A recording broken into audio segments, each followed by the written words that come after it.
Right, my apologies. It's 5:35. Let's start the August 2025 ACWD Board Directors Workshop, please. Roll call. Directors Akbari here, Gunther Here. Sethy Here. Weed Here. and Huang. Here. Director Gunther, would you do the pleasure of leading us in the salute to the flag?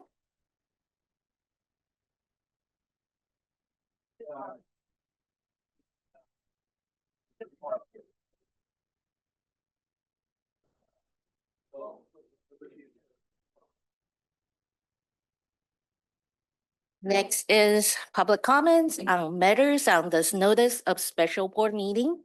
Members of the public may address the board on any issues that are listed on the agenda. You'll have a 5-minute limit is customary. Member of the public who wish to address the board on a scheduled agenda item will also be given the opportunity to do so when the item is discussed. So with that, I see Mr. Wu, you're here. Do you have any comments for the board on items that's on this agenda? Well, I'm gonna.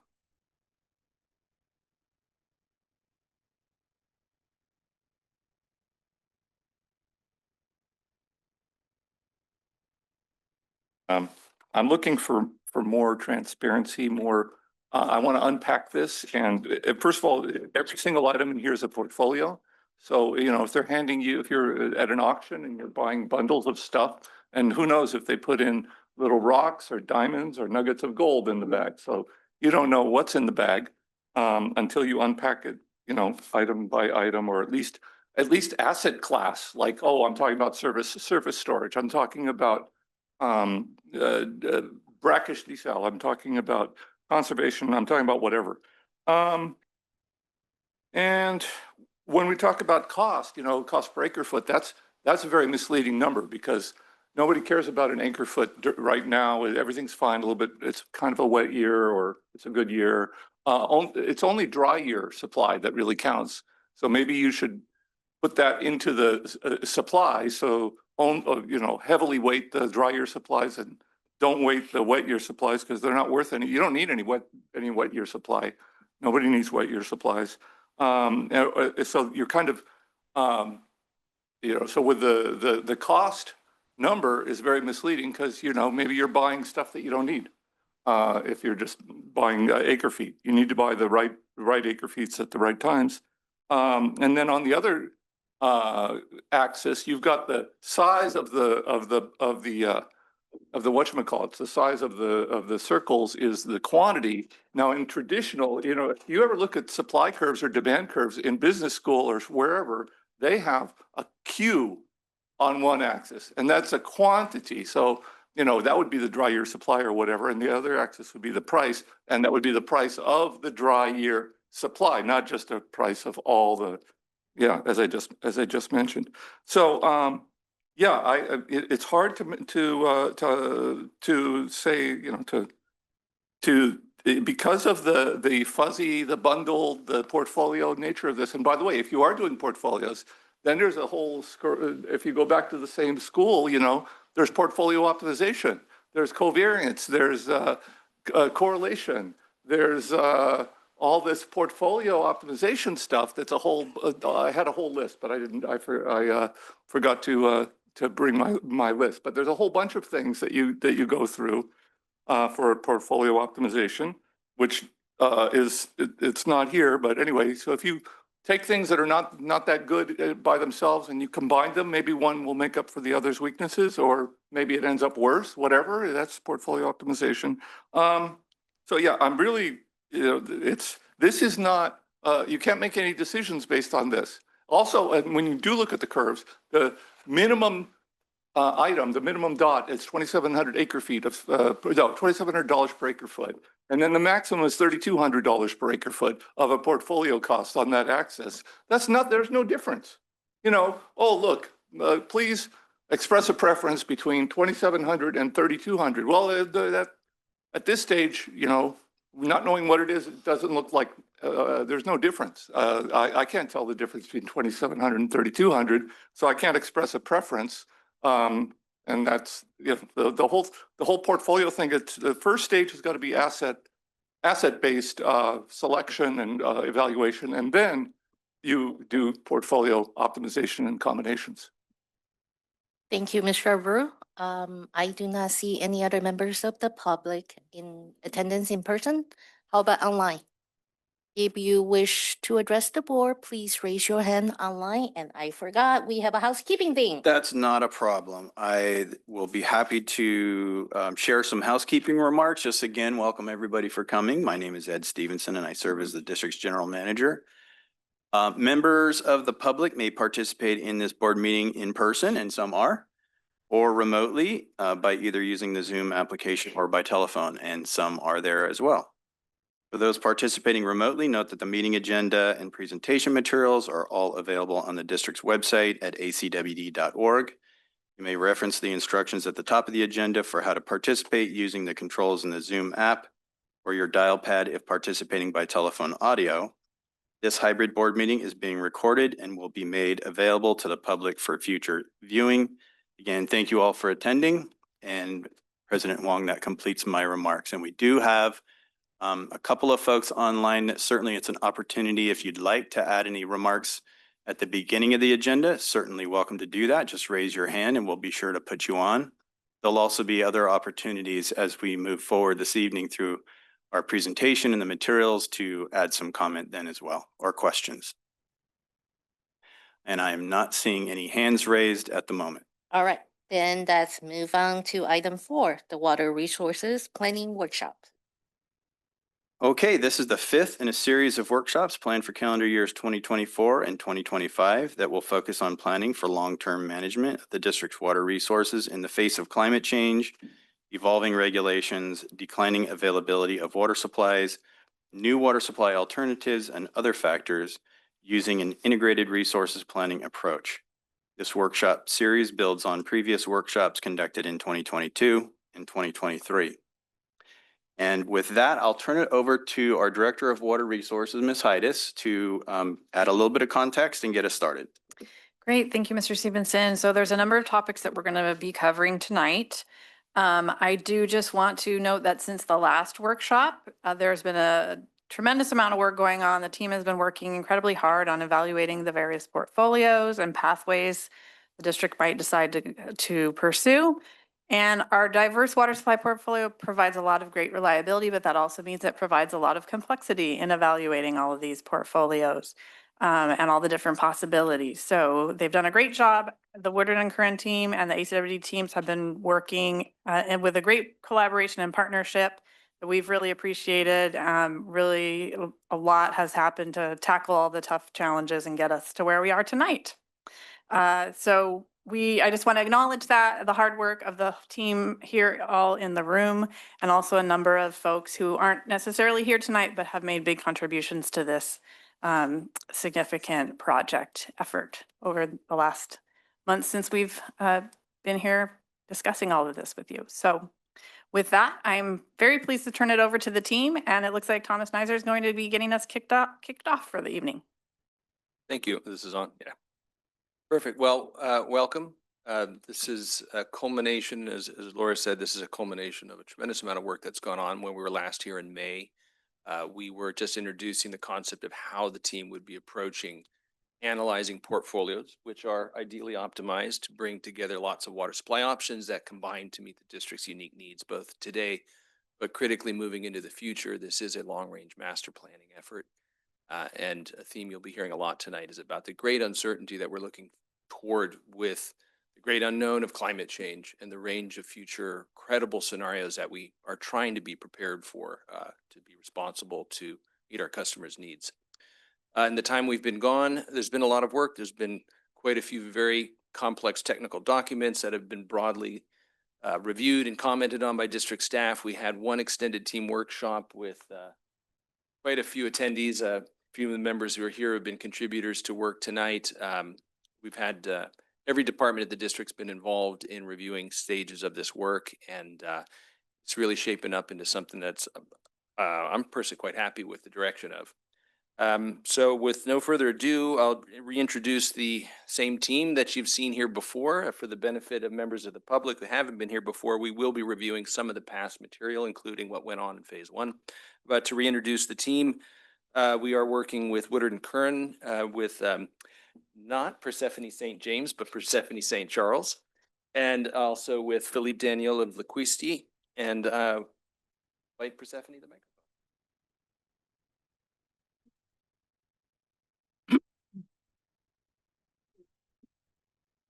Do we have the PowerPoint? There we go. Great. All right. Hello, everyone. It's great to see you all again. As Thomas mentioned, this has been an exciting meeting for our whole team to get to be able to share with you an overview of a lot of the work that's gone on, and also really to focus you in on some guidance that we need from all of you as we move forward in this process. And so with that, just to note, there's acronyms that are being used in this presentation, so we've spelled those out. But really today, we want to provide certainly an update on what we've been up to since the last time we saw you. But as I said, we really want to open the floor to have a discussion with you about policy decisions that are related to the evaluation that we've done, which is a much more technical analysis, in service of coming up with a selection on what portfolio we want to move forward with and head into implementation on. So we want to have a healthy discussion about that today. And then hopefully at the end of it, right, we'll have an idea of the portfolio that we're going to be moving forward with, and then we can move into that implementation planning. So that's the goal for today's workshop. So how are we going to do that? Today's agenda is an update, talk about process, an overview, real briefly go through what the evaluation was, how we teed up the evaluation, how we used the evaluation criteria in our process, and how we went into what we call comparative analysis, where we're looking at criteria against criteria in order to evaluate these different portfolios. So we're going to give you an overview of that. We also then, as I said, we want to have a discussion around what are some of the key things we need to consider and your input as we move towards portfolio selection. But we also wanted to have a little bit of time at this meeting to talk about the next phase, which will be implementation planning once the portfolio is selected. Just give you a light preview of that so you can understand that context as we're having this discussion as well today, and get a little bit of input as we head into our next phase on thinking about implementation and some considerations that are important to all of you as we move into that next phase after we leave here today. And then we'll talk with next steps at the end.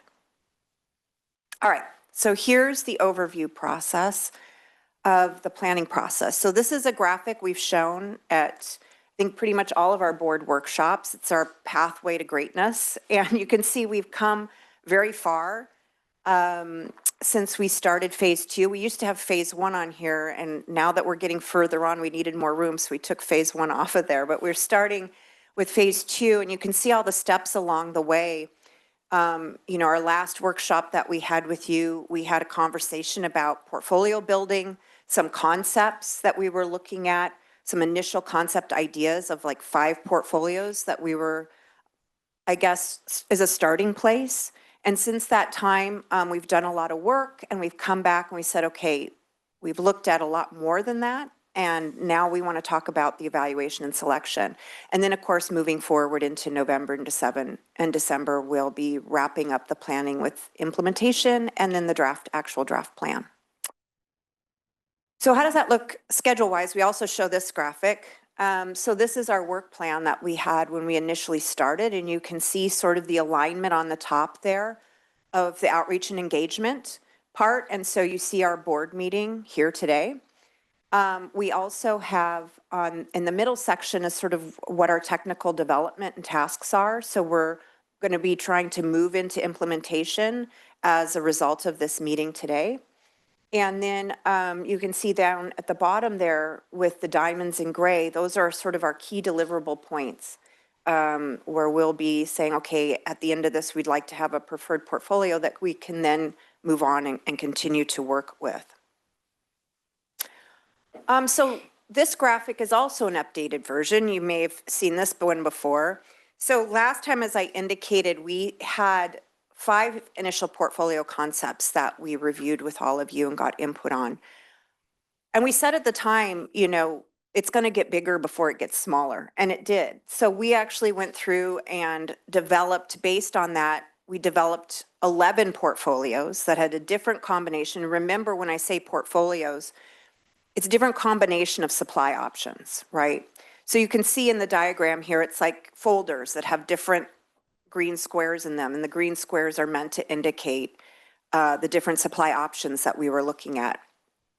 And so once we had those sort of developed, we went through a process where we looked at evaluating them. There's sort of a quantitative evaluation process and a qualitative evaluation process.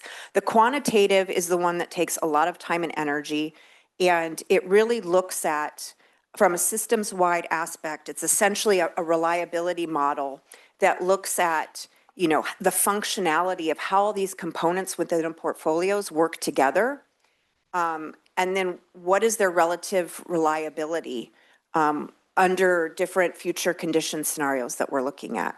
So you see here, we said, okay, we know and we heard from all of you that there's lots of, I think we have, I don't know, if you look at this sheet, it's a lot more criteria than we initially started, but it's a lot. But we wanted to really focus in on the 2 that we heard were most important from our previous board workshops, which are reliability and local control. So you'll see in our presentation, we start with those as saying, we've heard these are important, so we're going to do that. Of course, we're bringing cost along the way because it's a good indicator. And so once we did these 11 portfolios, we did an initial analysis on reliability and costs, and we had a great staff workshop where we said, okay, here are these 11 portfolios, here's our initial assessment on reliability and cost, what do you think?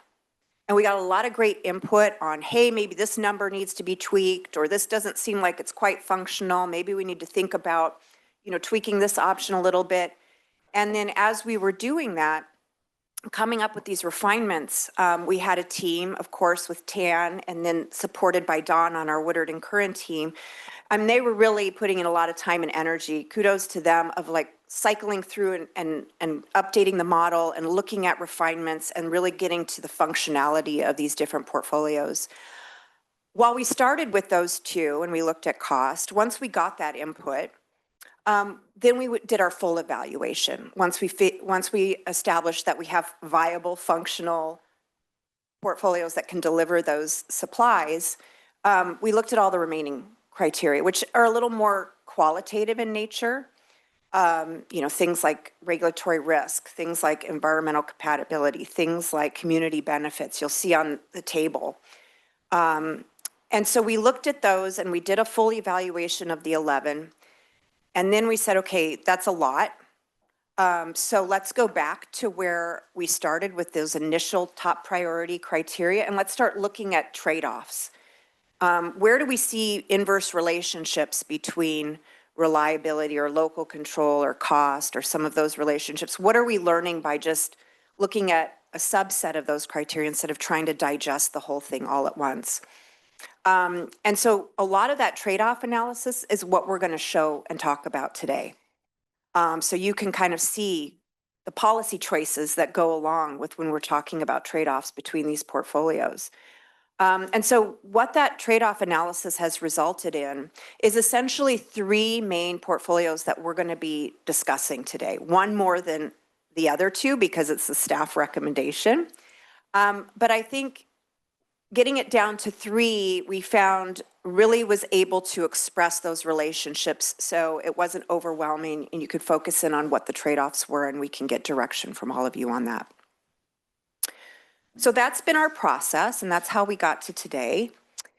Let's see. So I wanted to just point out, you do have in your packets a thick amount of material. And to the point of what the member of the public was saying, you know, this looks like a lot, but it's just the tip of the iceberg on the analysis that was done. It's kind of the culmination of a lot of analytical work that went into doing the evaluation on each of the portfolios. So you see you have this here, this evaluation matrix, and it has all the different criteria on top. It has the portfolios down on the side, and it has an indicator of sort of high, medium, and low performance. And this is performance relative to each other. I think that's important to note, because by this point, a lot of these portfolios, they're good ideas, right? And so there's none of them that are inherently bad. It's more, how do they relate to each other and how do they perform relative to each other as portfolios? So keep that in mind when you look at sort of whether it's orange or yellow or green. And then we tried to add a little bit of detail in there so you can see the basis of that coloration of whether it's high or medium and low. And then you also have, in concert with that, because all you have are the titles of the portfolios on the left-hand side, you have a packet that has a series of individual pages, one dedicated to each of the portfolios that are in the table. It shows a map of your area, and it's a consistent map through all of them. And then we add on blocks to describe what are the components that are in there. So you can see it sort of visually. And then we also have indicators, of course, on within that, what are the capital costs? And again, to member of the public's point, right, this is an aggregate of capital across a portfolio. So these are composites of projects, right? So what are the capital costs? What is the unit cost, right? So what does it cost annually to produce, acquire this water? And then we have the basic reliability, which is the number of years in 100 years where there will be shortage. And remember, shortage, we defined this last time as being above the 10% shortage threshold that the board has deemed as being the level of service. So, and then we have frequency, but then we also wanted to give an indicator as to intensity of shortage, right? So that's the last component on this slide, where we have maximum annual shortage. So when we ran the modeling on each of these portfolios, we were able to see how many years does it exceed that 10%, but then also in its worst year, how intense is that shortage, right? So what you're seeing here when we say maximum annual shortage, you're seeing how much of a shortage that is in acre feet per year in the maximum. So we give these to you as handouts because we'd like you to be able to have this information at your fingertips so you can use it as a reference as we're going through some of these bigger picture ideas. You're going to be seeing a lot of charts that refer to portfolios in shorthand by their number. So this way you can use your diagrams here to say, what was portfolio 6? What was 7 again? You have a reference here for you.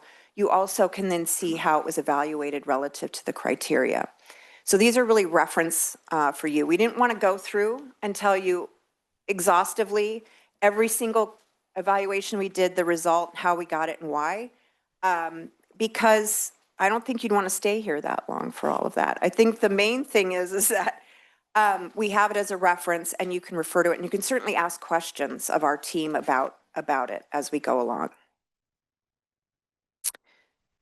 Let's see. So a bit about, again, how we use the criteria. When we established in phase 1 what we're going to be the evaluation criteria we're going to use to look at portfolio performance, these were the main ones. You'll see this table has a lot more subsets of all of that as we've gotten into the details of the different ways you can assess reliability or some of these other factors.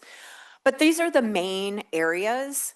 And as I mentioned, we wanted to focus in on reliability and local control. What we also heard, though, from all of you is that risk is another big factor. And instead of just designating an evaluation criterion called risk, what we did is we looked at the different forms of risk and we broke that risk into different types of risk. So it's not, because there's, and they really apply better to like risk of reliability. So that's where we're looking at climate supply risk, local control. So there could be conveyance, and contract risk that's embedded into our evaluation there. And then, of course, we have another category up there, regulatory risk, which is probably our next in line category of permitting and regulatory risk. And so we also kind of looked at that throughout as well. And then, of course, we have cost efficiency in there, because it's good to understand what these portfolios are costing, because even though that's not the top priority, we want to make sure that you're comfortable with the cost efficiencies and that we're keeping that in mind as we're going through this. So wanted to just remind all of you, this is another slide that we've put up. And when we talk about how we assessed reliability and reliability risk, the way that we did that in the quantitative way that we did it in the modeling is we created 3 different possible future conditions, right? That have different levels of assumption on the severity of decreasing average participation, increasing precipitation intensity, increasing sea level rise, which are indicators of climate change, and then also semi-tropic deliveries, and then San Luis Reservoir carryover. There was kind of a yes, no on some of these. So we presented these scenarios to you last time, and I just wanted to remind you about them because these are very critical to our analysis that you're going to be looking at moving forward. So you'll see there's the mild. Scenario B is that moderate. It's probably a reasonable expectation of what we think that future condition in 2050 is going to look like.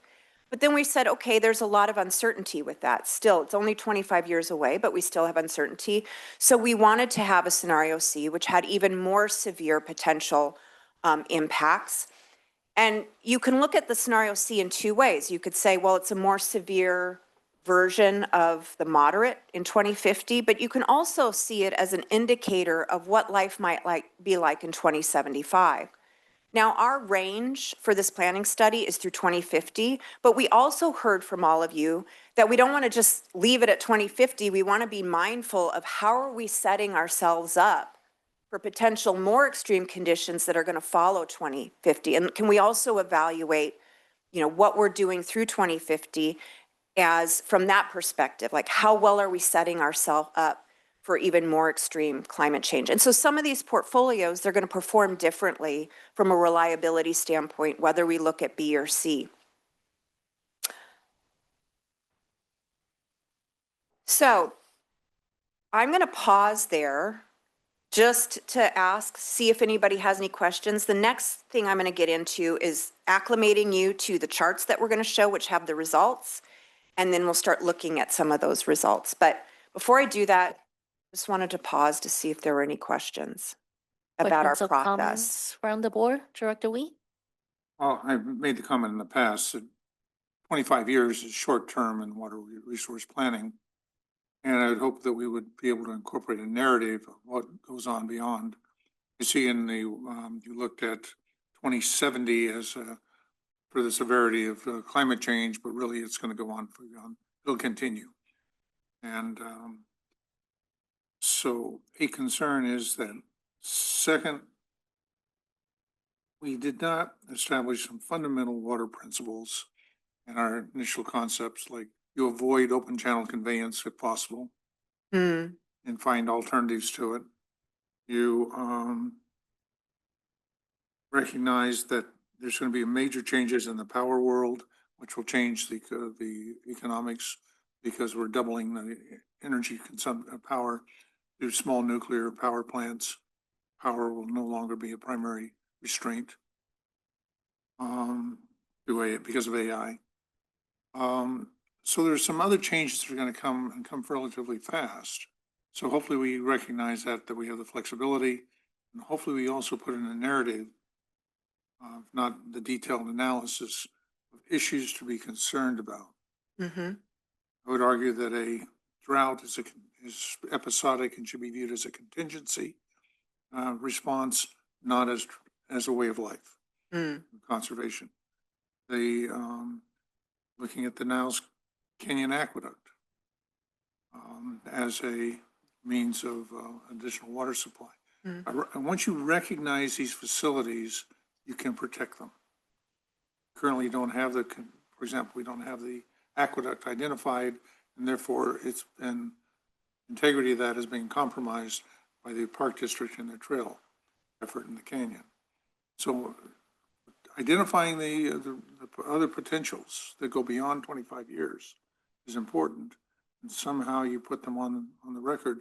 So when they do each of these other projects come in, they recognize that as a potential asset to us. And finally, cost.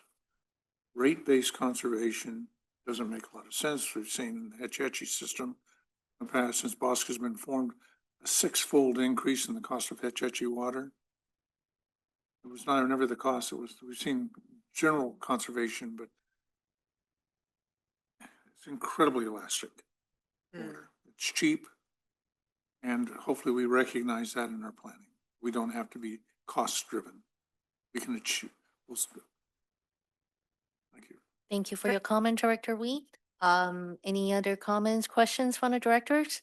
How about from our members of the public, not in person? How about online? If you have any questions or comments on what has been presented so far, please raise your hand.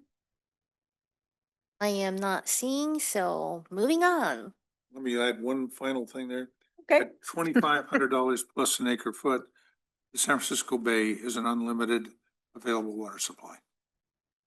So I'm glad you brought that up because that brings me to my next slide. So this slide here is, we're going to look at these graphs in detail later, but this is just to orient you all on what we're looking at. So we're going to have a series of plot charts like this. The dots that you see represent each of the portfolios. They're numbered by the portfolio number, so you have your key now for that. And you'll notice that they're different sizes, but each portfolio stays the same dot, no matter the same size of the dot, no matter what chart we're looking at. And it's a reflection of the capital cost. And I'll show you that grid in the next slide when we show, it'll show the capital cost. And then I'll make a note that we've separated out the capital cost, and then you'll look at, if you look at the blue dot chart here, I have a note here on unit cost. We're also going to have an axis that looks at unit cost. And so that's really focused on how much does it cost annually to produce / purchase or whatever, access that unit of supply. So you'll see there's a range, and there's some people may think it's a large range, others may not think it's a large range, but there's a range. One of the things that staff thought it was important that I point out is that just so you have a kind of a comparison perspective, currently there's an assumption, this is an estimate, that right now at ACWD, the applicable unit cost under these terms for your current supply right now is $2,250 an acre foot. Now we've escalated that to $2,050 because all of the supply costs that we're talking about have all been escalated to $2,050. So it's not literally what it is right now. It's what it is right now in $2,050. So it's an important point then when you're looking at the unit costs that those have also been escalated to be in $2,050. So you've got an apple to apple there. A couple other things I want to point out on some of the charts we're going to show. The reliability, you'll see that's on the y-axis there. So just as a point to show you, you'll see there it's just 0 through 7 on these charts. We're going to have a chart where it actually goes up to 12. And that's essentially the number of years out of 100 that there's a shortage that exceeds that 10%. And so from that, you'll be able to see sort of the relative frequency of the shortage relative to each other. And again, you'll see that each of these graphs, we're really pitting two different criteria against each other. So you can see whether there's a relationship between those two. Is it a direct relationship? Is it an inverse relationship? What are we learning from looking at those two things? And what can we tell us about trade-offs or choices we need to make as we're decision-making between these portfolios? So as I said, we have cost, we have reliability, but then we also have the local control axis. You're going to see that on some of the charts. And so you'll see that as a percentage. And this is sort of an index percentage that was calculated based on the amount of supply in the portfolio. And we apportioned it to supply that's produced locally and by ACWD, supply that's produced regionally that could be ACWD in partnership with someone locally, and supply that's not managed or produced by ACWD, most likely imported supply that you have less control over. So the ratio of those three supplies was done into an algorithm, and we came up with sort of this index of percentage of local control. So let's get into the charts, shall we? All right, so the first thing that we wanted to look at is we said, okay, let's take this moderate scenario B reliability. This is probably what we could be expecting the world would look like in 2050 from a climate change perspective and a supply perspective. And we said, all right, let's plot that against the unit costs that we have calculated for each of the different portfolios. And so you'll see here, right, the different size dots, which represent the capital cost for that. And then across the scale on the bottom, it shows what the operational cost for those are annually. And then you see the portfolios there, and then you also see baseline, right? Which is basically, baseline as a reminder is if you do nothing, right? And you just kind of keep going with how you're doing things now, but under conditions in the future. So it's not going to exactly mirror what you're paying now. It's going to reflect what conditions are going to be like in the future. How much imported water are you really going to need to buy? How is that actually going to function in 2050? It'll function differently than it does now. So it's a projected baseline. And then we have those two. So the next slide that I want to show you is sort of when the project team looked at this, we said, okay, what do we start seeing? We start seeing groupings of these dots, right? And knowing what we know about the portfolios, we were able to make some correlations on what we're seeing here. So if you look at this top group, right, which because it's top on the chart, these are the ones that have the least amount of reliability on the dots that we're showing, right? So you're seeing like, values that are anywhere between, say, 2, number of years is 2 for portfolio 7, or baseline is number of six years of shortage. And so what do we know about those portfolios? We know that these are the portfolios that focus only on local groundwater development. That's a bad thing. It just means that's the only thing that they're focusing on, right? So what that tells us is that we're still having to buy a lot of imported water, okay? Then we have this other group, right, that says, all right, we have some portfolios where we start to begin to incorporate groundwater banking into it. And what is that? That greatly improves our reliability. And it's, somewhere around the same cost. So that's looking pretty favorable, right? So we're achieving the same cost breakdown, but we're improving the reliability. And then we have this third group, which are big capital costs, big unit costs, but the highest level of reliability. And those projects, those portfolios, what they have in common is these are where we're investing a large amount in new supplies, which is expensive, but also provides a lot more supply and a lot more diversity and a lot more options for the district. So when we looked at this, these are some of the takeaways that we said. We said, well, it seems like with portfolio 2 and 3 here, we're accomplishing a lot in a better way than portfolios that were up there on top. So maybe we just kind of move those from our mind and say, we have better options that keep us in the same cost range, but are more reliable. So that was one takeaway. Some other ones that we had are, even though we got rid of that, we were able to do it because there's actually quite a few portfolios that will adequately meet what the board has directed as being the allowable level of service for reliability. We also see that as we increase banking and storage, it's a low capital cost way to improve on reliability. We also see that capital investments in new supplies will improve that higher reliability in 2050, but at a higher cost. So we said, okay, well, let's take a look at this relative to scenario C. Now, scenario C, as you'll remember, is that severe climate change, right? Where we're going to expect to see, we have to be responsive to much more severe conditions. And we wanted to see if there's any differentiation of reliability now. And you'll see we kind of removed those initial ones off of this diagram so you could kind of really see the difference.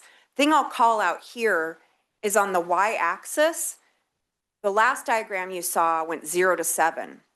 This diagram is 0 to 12. So we've doubled the y-axis in the number of years and the frequency of shortage. And so now you see there's a big difference, right? Once you say, okay, whether you believe it's going to happen or not, this is an indicator of which portfolios are going to better prepare the district for whatever may be a more severe climate change future, either in 2075 or perhaps earlier than that. And so now you start to see this cluster of how important new supplies is becoming towards meeting that really severe reliability. So the takeaways that we had here is under moderate 2075 or severe 2050, however you want to look at that scenario C, climate conditions, only those portfolios that generate a significant new supply will meet the board established reliability goals. So, and then the other thing that we're seeing here is there is this trade-off that we're seeing between cost and preparedness for these longer-term future uncertainty of climate change. And so now, we're starting to get into some policy choices here, right, about what is a priority and what isn't. So I'm going to move on to local control. So we've kept reliability, and we're doing that scenario B reliability. So this is that moderate reliability again. And now we said, well, let's see what we can learn about the portfolios relative to how reliable they are. How does that impact local control? So here are the different dots again. Here are some groupings that we looked at, right? So we said, all right, 5 and 1, we put those back in the mix, and we said this is that category again where there's some groundwater development. But again, right, we're seeing it's on the reliability front, it's not enough, right, to really meet those even moderate, thresholds. So what improves on that? Well, we have, we certainly, as we go down, we have this kind of 6 and 4, those two little that are concentric there. And that actually is saying, let's invest more, even beyond those initial stages, in some groundwater development. So you're seeing, right, improvements on reliability. And then you're also, because you're doing that locally, right, you're seeing improvements on local control because you're not having to buy as much imported water. Then you see here, what improves, the next group that improves on reliability is this 2, 3, and this is where you've got external banking, right? So you're able to, again, improve on reliability if you look outside to bank your supplies. But what do you see is the trade-off to that? Because it's external banking, that's a somewhat of an erosion of local control because you're relying on external banks, right? So that doesn't rate as favorably on local control. Then we see here this last group. Now we see some differentiation between the really expensive ones that are the large projects, and it's really based on what type of supply we're using to get that huge increment of new supply. So the takeaways here are the cost and reliability benefits of groundwater banking present a trade-off to having more local control. So that's a choice again, right? That's a decision. Due to limits on local groundwater supplies, which is this 5 and 1 up here, right? Portfolios without new regional supplies will still be more dependent on imported water. So even though we're investing in local supplies, the fact that we still need to buy imported water still makes us reliant on a less reliable supply. The new supply portfolios have a similar reliability, but with a range of local control, which we talked about. The big takeaway is then, if we only focus on local supply development, it doesn't necessarily improve reliability. It's really the degree to which we do it, right? So that brings us to this. So we looked at all of this and we said, all right, based on this. Do you mind if I ask a Yes, quick go question ahead. on the previous slide? Sure. Related to scenarios or options 2 and 3 specifically. Mm-hmm. So I interpreted option 3 as internal banking, right? I think is what you called it. And I took that to mean that's local banking. Am I misinterpreting that or? It's a combo. Okay. Yeah. Wouldn't it provide more local control than scenario 2 at least though? I don't know. I'm going to ask our portfolio people that have been in the weeds on the portfolios. Can you please step up Yeah. to the microphone so our This is Dawn. This is Dawn. She's the technical powerhouse of this project and working with Tan on your staff. Hi, thanks. So, yes, those 2 and 3 are still relying on imported water for banking. So that's, if it's getting banked, it's coming from some kind of imported source. So whether it be internal within your watershed or external. That makes sense. Thank you. Well, let's see if there are any more questions before I go into the next piece on sort of the graphs that we've shown. questions or comments from the board? No? Questions or comments from our members of the public in person? How about online? If you have any questions, please raise your hand. I'll make a quick comment that local control is best through ownership of the assets. Mm, And that would include acquiring property in the valley, our groundwater banks, even if they're located in the San Joaquin Valley for Irvine Ranch's model. Owning the South Bay Aqueduct, owning our watershed, the N3 Ranch, mm. that's control. Without that, we're at the whim of whoever the other players are, and we're competing cost-wise. And would you agree, Director Weed? So when we were looking at this, we said, okay, there's, is it a partnership project regionally? How does that compare to imported water, right? How does that compare? So I think we tried to create 3 categories instead of just saying it's local control or it's not. It was sort of a spectrum of local control depending on the style of the project. So yes, to your point, any project that was owned and operated solely by ACWD, that got the highest level of local control. So whatever volume of that water that was under local control. So volume played a lot into this on how this index works. So projects that had a higher percentage of volume of the total that was under ACWD local, they got the highest mark. Then we had kind of like, okay, there is some benefit to a project that maybe ACWD partners on with someone else regionally. That's still a little bit more controlled than imported water per se. And so I think that's kind of how we looked at it. 40%, well, if we want to do desal of the bay, we can do that, but Mm-hmm. but right now, 40% of our water supply is coming on the South Bay Aqueduct. Highly vulnerable. It's at the end of its service life. It's going to take a major expenditure. The Delta conveyance is still not fully subscribed, and maybe may have to go through a whole new cycle. So on the 40%, may work with these South Bay Aqueduct contractors, former JPA, and be able to acquire that distribution system, but not rely on DWR. So those are all options. We've paid for it. It handed to us. It's not the capital, it's the maintenance costs and our upgrading it. Each of those are potential. I'm glad to see you've got Del Val in there. That's a built, plumbed, and paid for. Mm-hmm. You just got to get a park out of the park district. So there are some options, but in the big picture, we're not seeing a dramatic need for new water supplies in the sense that our overall demand is somewhat dropping. The intensity of development, the density of development of 126 units an acre means that we're not going to have a real challenge in the big picture within the 25 years, particularly that we're looking at here. So, Beyond 25 years is a different world. so thank you, Director Wee, but I believe few workshops ago, we actually had a long and drawn out discussion on demand forecast, right? And the number used in this modeling and calculation effort was the demand forecast that the board agreed on to proceed with. True. So we did take that into consideration when we looked at scenario, so scenario B, when we say, okay, this is probably the most reasonable forecast for what it's going to look like in 2050, does take into consideration those demands. But you're teeing us up really nicely for the later portfolio, that's the staff recommendation. So I'm glad you said that, because when we get there, you've already started selling it.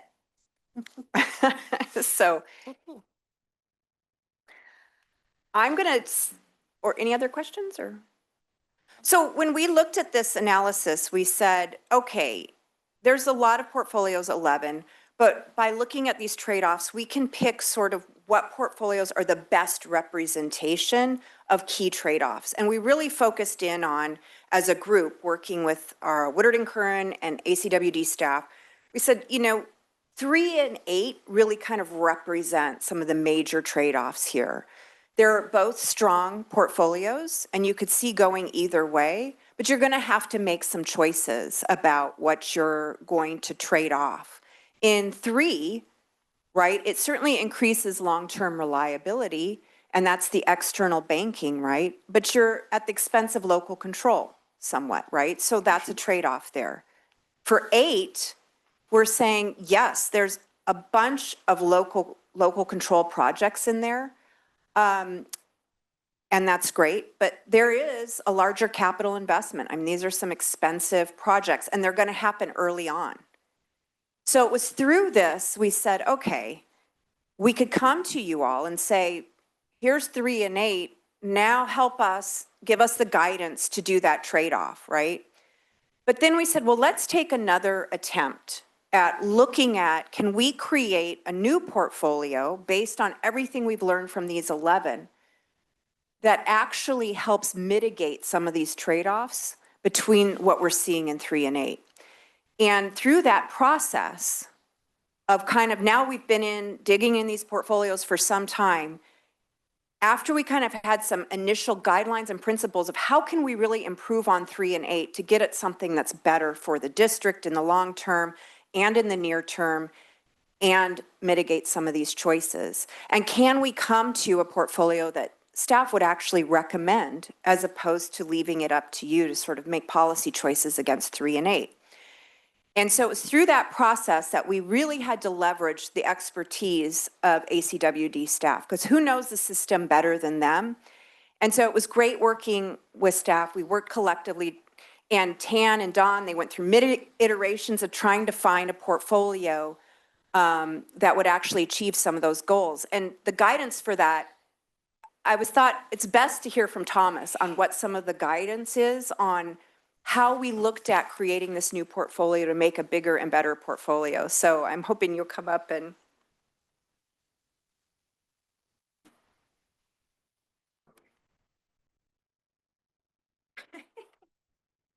Thank you, Persephone.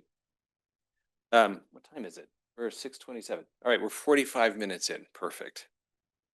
That's exactly what I was guessing it would take to get to this point. I'm very impressed. I was going to start by calling a timeout, actually, because I do want to break the energy just a touch.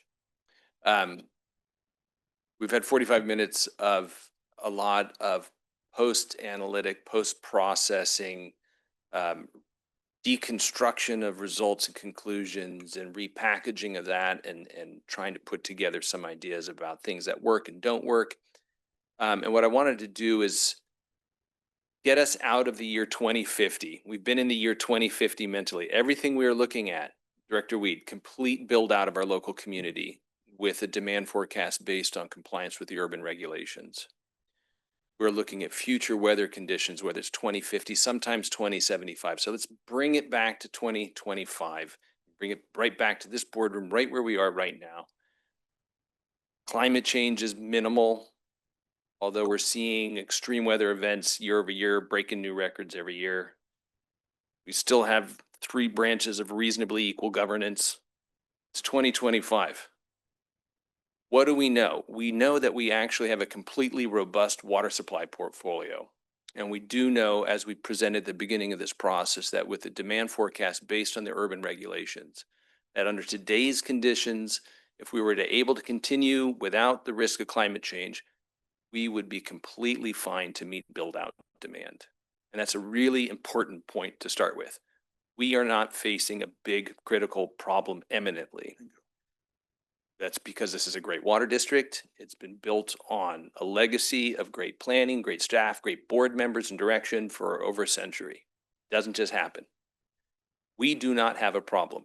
I'm sure Woodard and Curran would be happy to tell you about some of the customers that they work with probably are facing, they're probably jealously listening to this conversation tonight and going, boy, give me some real problems to deal with.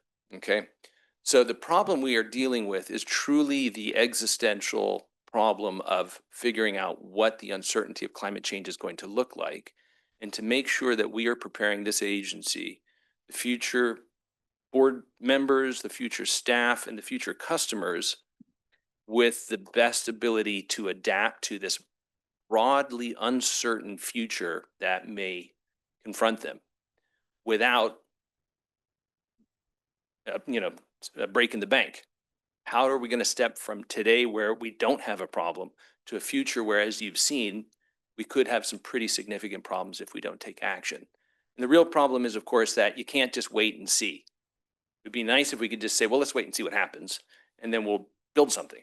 But we know that that's just not that simple. We're a built-out community. Building new infrastructure alone is challenging.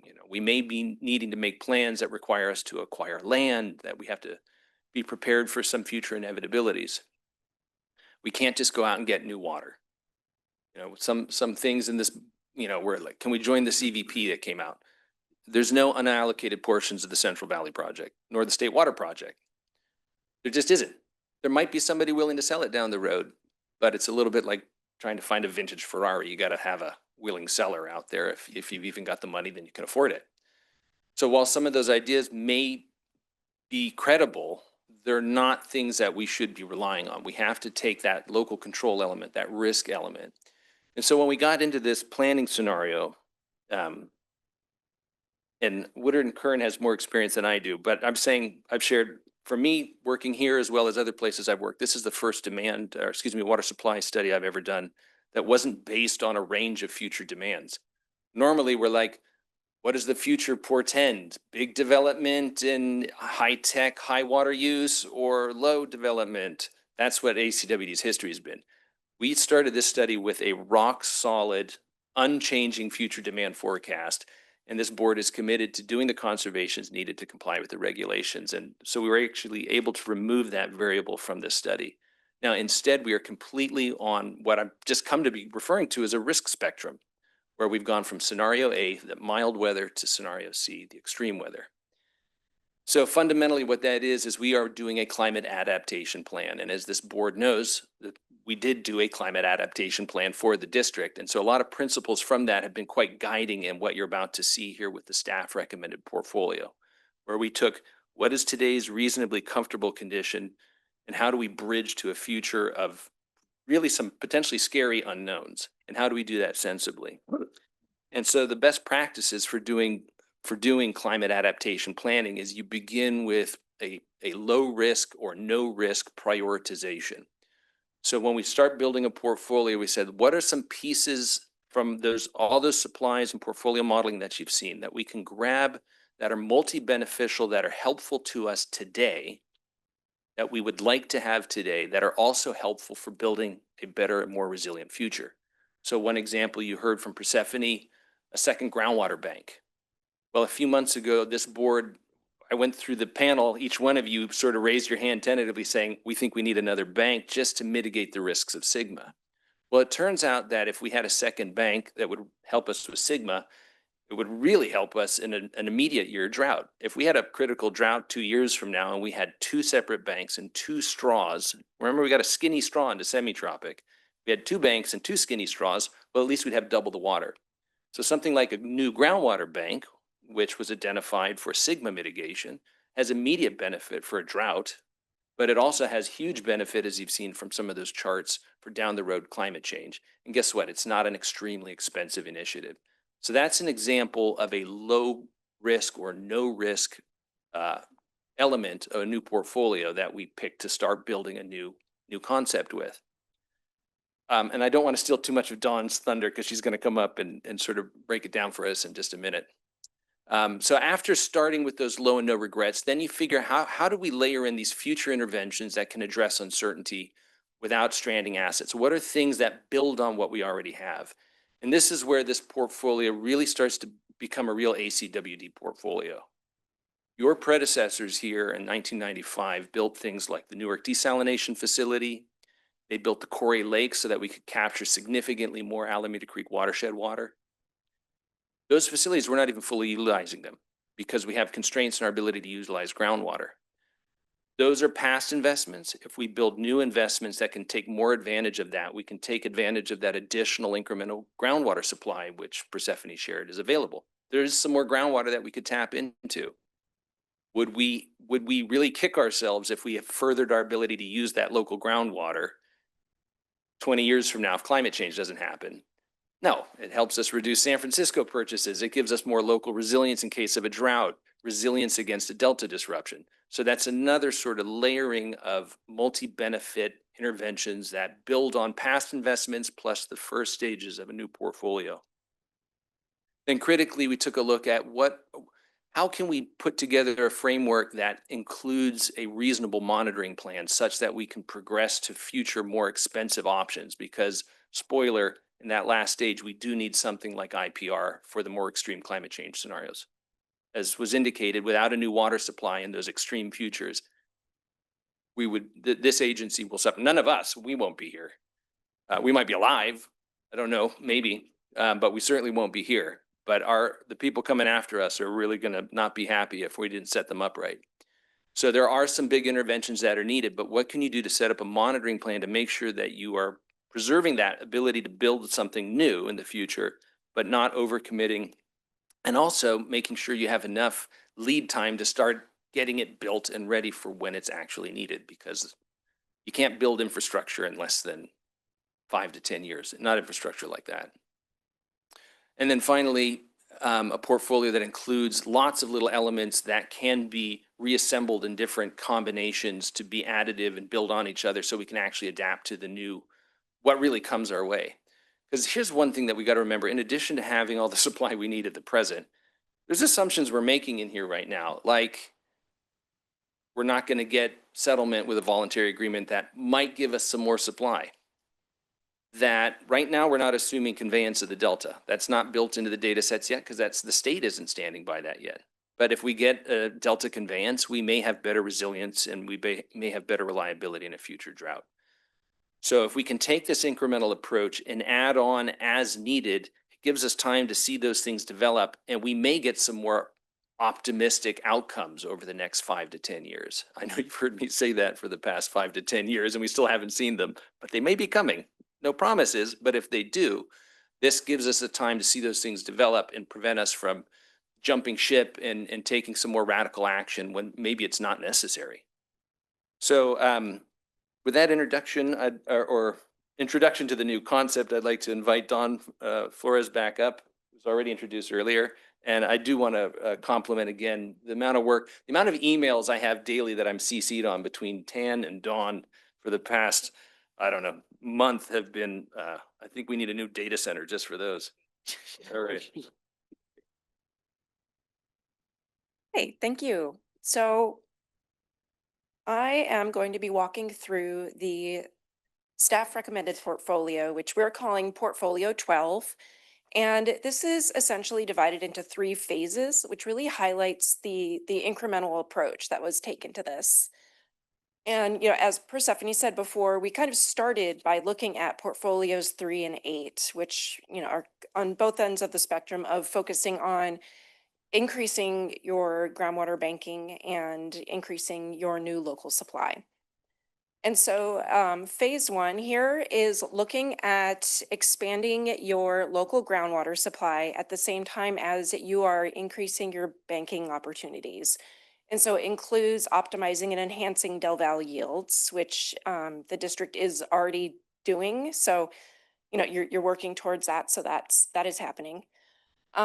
Revise groundwater rule curves, which is essentially looking at during drought periods, allowing for increased pumping to reduce, go a little bit below where the current policy sets that you won't go below a certain groundwater table level. It enhances groundwater treatment for PFAS and hardness to ensure ongoing reliability of your groundwater supply. And it augments wet year recharge by allowing for more recharge of your Del Valle water by essentially you're pumping more so you can get more into the groundwater basin. In addition, this portfolio implements optimization of your Newark desal facility to improve its operations. And then there are a couple others in here, new imported water supply. As Thomas said, there really isn't any Central Valley water available, but we've flagged Yuba water here as a potential supply. It's a small increment, but if it's, it's something perhaps worth pursuing to get that additional increment of water. And also increasing conservation. And you can see up there, the capital cost is highlighted up there. Persephone kind of introduced what was on each of these map slides, but it comes out at a capital cost of $230 million and a 2050 unit cost of $2,800 per acre foot, and is a highly reliable portfolio under our moderate scenario B. So this isn't that shortage frequency and maximum annual shortage reflect scenario B, not that more extreme scenario C. A question here. So where you say enhance groundwater treatment for PFAS and hardness, I have suggested at a couple of meetings that I think it should be a high priority for the district to put in some kind of demineralization facility at the Maui Peralta plant to remove the hardness from the water. That would make us less reliable on Hetch Hetchy and lower our total cost of per unit water. Is that included in that statement up there? Yes, I believe yes. When you talk about hardness? Yes, that's the demineralization. Right, and we used to have a plant there. It was the tallest facility in the Tri-City area. And the footprint for it, the foundation is still there, which could be leveraged. So I think that is a worthwhile capital investment, at nominal investment compared to some of the other capital projects that we have. So I'm glad you took that into consideration. Yes, and this first phase is definitely inclusive of a lot of those kind of low risk options that we looked at. So can you please explain what are the different color boxes? What do they Certainly. indicate? Sorry. Yes, of course. So, and these colors are carried throughout. So kind of that darker green teal is related to groundwater production options. The light green, where you see optimize and enhanced Del yields and augment wet year supplies, those are related to local surface water supplies. The gray boxes where you see new imported supply or banking, those are reflect imported water supply related options. And then the lighter blue down there, that's basically our kind of our catch-all. So that's conservation in this case. By the way, our old water softening plant that was so large and tall was based on 1940s to 60s technology. Today, like over in Pleasanton, we see much smaller productive plants that are low profile. And I think that's what I'm thinking about here. Director Yes. Lee? One of the challenges you have in planning is you need to have laws and regulations in place. But the water market, particularly in the San Joaquin Valley, is going to be developed. We're willing to pay from 10 to 100 times more than the farmers for the same water. That market will achieve any and all water demands you have in the future, as it is developed.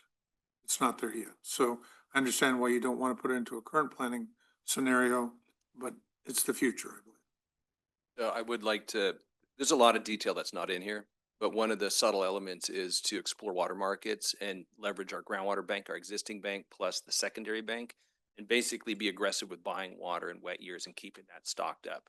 That would actually become the basis of our monitoring plan. With the notion is performance-based. If we can't keep, would you like to? No, please. Okay.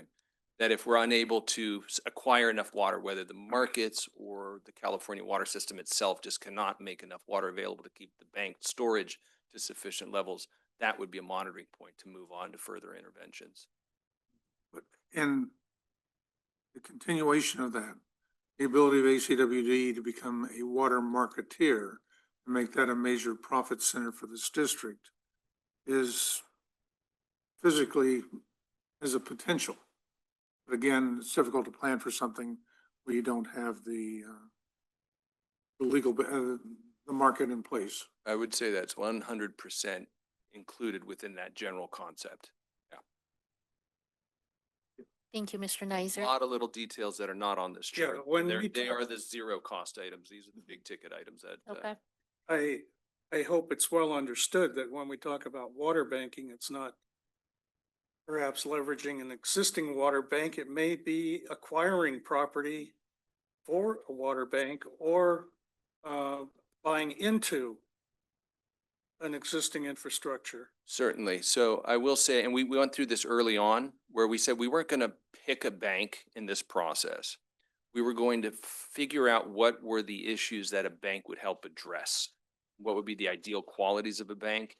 And then that would be the basis of if the recommendation were to move forward for staff to pursue and to buy into.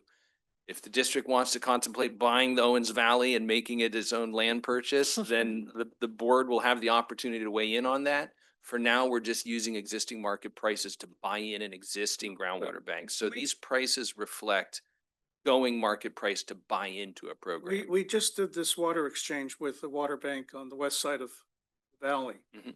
And so, I can contemplate where we might have certain relationships They're on the one west of side the of the San candidates. Joaquin Valley Yep. that we could leverage just like Irvine Ranch is doing.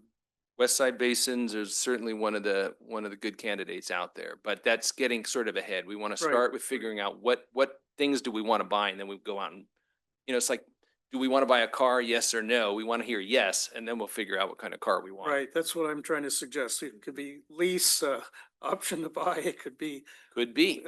a partnership, it could be a number of factors. Sounds like we're getting into implementation. Maybe we should bring it back to tonight. Let me ask Don't if there, want you to retire before we get fully implemented. all right, let me ask if there are any questions from our members of the public online. If you have any questions on what's discussed so far, please raise your hand. I am not seeing any. Moving on. Right, okay. So this is just phase one. There's a phase two and a phase three.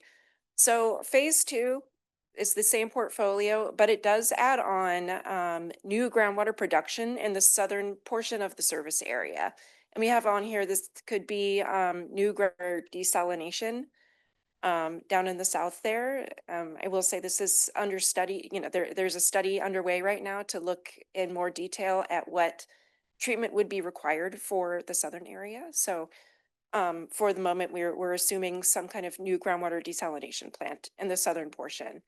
And the benefit of this is that it allows for more production of local supplies in the south, in that portion of your service area that has historically been more reliant on imported water supplies. And so it allows for a higher resiliency within that area and better adaptation to potentially less reliable imported supplies.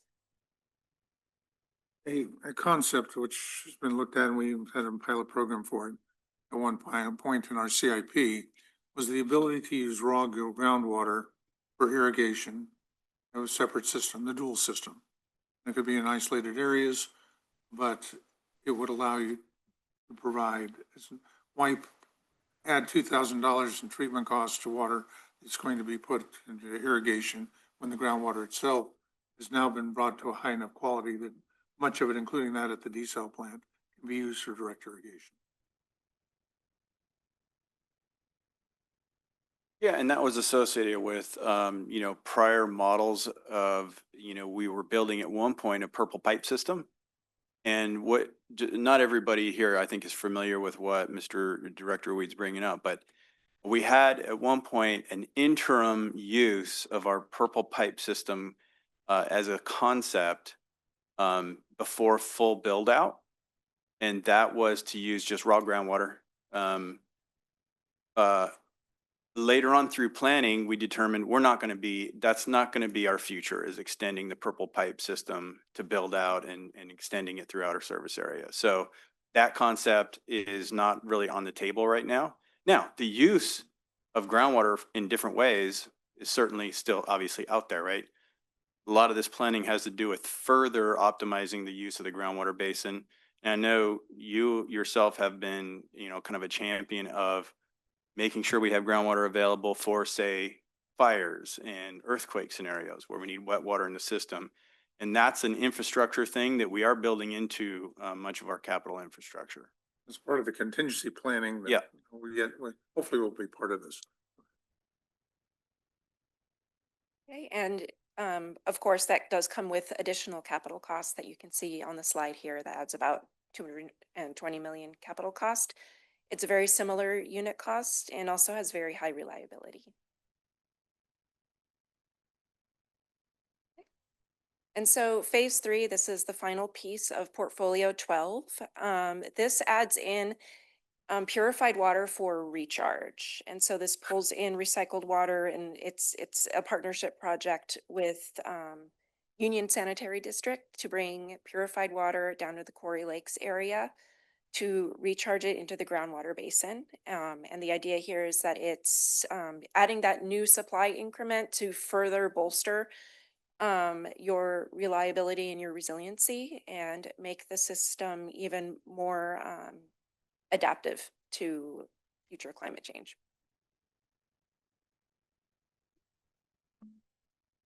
I know we ran an analysis of purified water even for recharge, and it was 3 to 4 times higher So, than any other water supply. right, so that's why it's last. Good, great point. You made our point for us. And so because Well, of the. We were looking at unit costs that were like close to 8,000 an acre. Right, so that's one project, right? The unit cost for one project. These are portfolios that involve a lot of projects. So, well, the member of the public that was here, what, were you?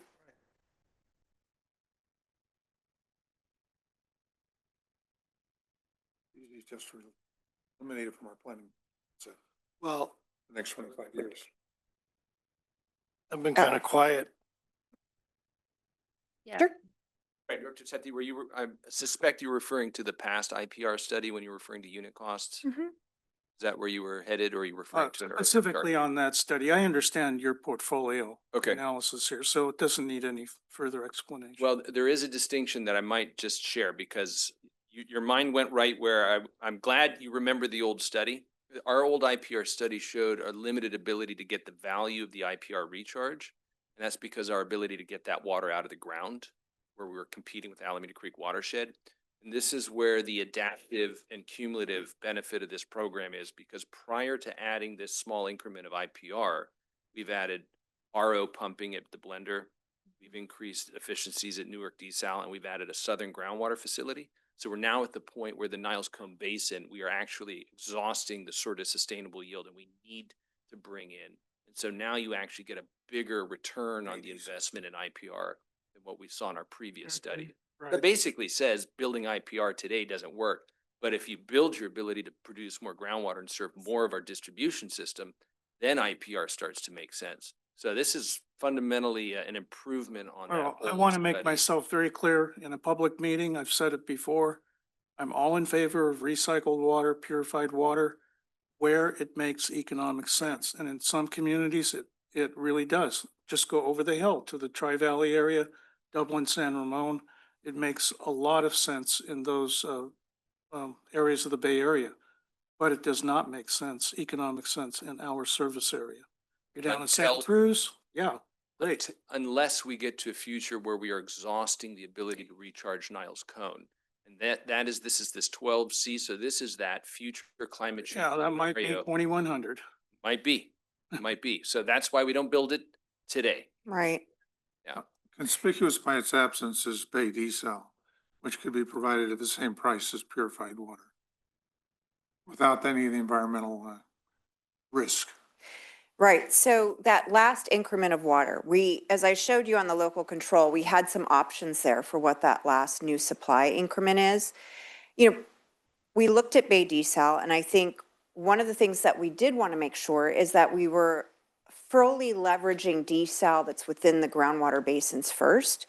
And this unit of water that we're talking about for the purified water recharge is pretty minimal compared to what it would take to do a big desal project. So when you look at sort of the risk that's inherent with the desal and the heavy lifting that has to happen in order to do a bay desal, because of all of the things that we've talked about leading up to this, of not needing a whole bunch of new water, you know, the investment for that would have to happen upfront, and you'd have to do that instead of doing other things because it would be less incremental than Well- basically adding on to get to the purified water. One advantage that we had, Mhm. I don't disagree with Director Weed that desal from the ocean, there's a lot of opportunities and we're Sure, part of there's a Cal- lot of water there. part of Cal desal, and there's all these new technologies that are Mhm. being developed that make it affordable. But up to this point in time, Mhm. the Sierra Club and the other environmental groups have killed every single project around the Bay Area. Even like in Marin County where it would have made a lot of sense, Mhm. right? And now Santa Clara Valley Water District is investing like $3.5 million just for a study to do bay desal across the bay, directly across the bay from us.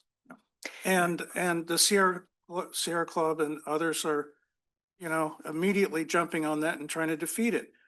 The advantage we had as a district in building our Newark desal plant is we didn't have to go up against all the environmentalists. Right. And the permitting for a south Tri-City area desal plant would probably go through a similar process that we went through on the current plant.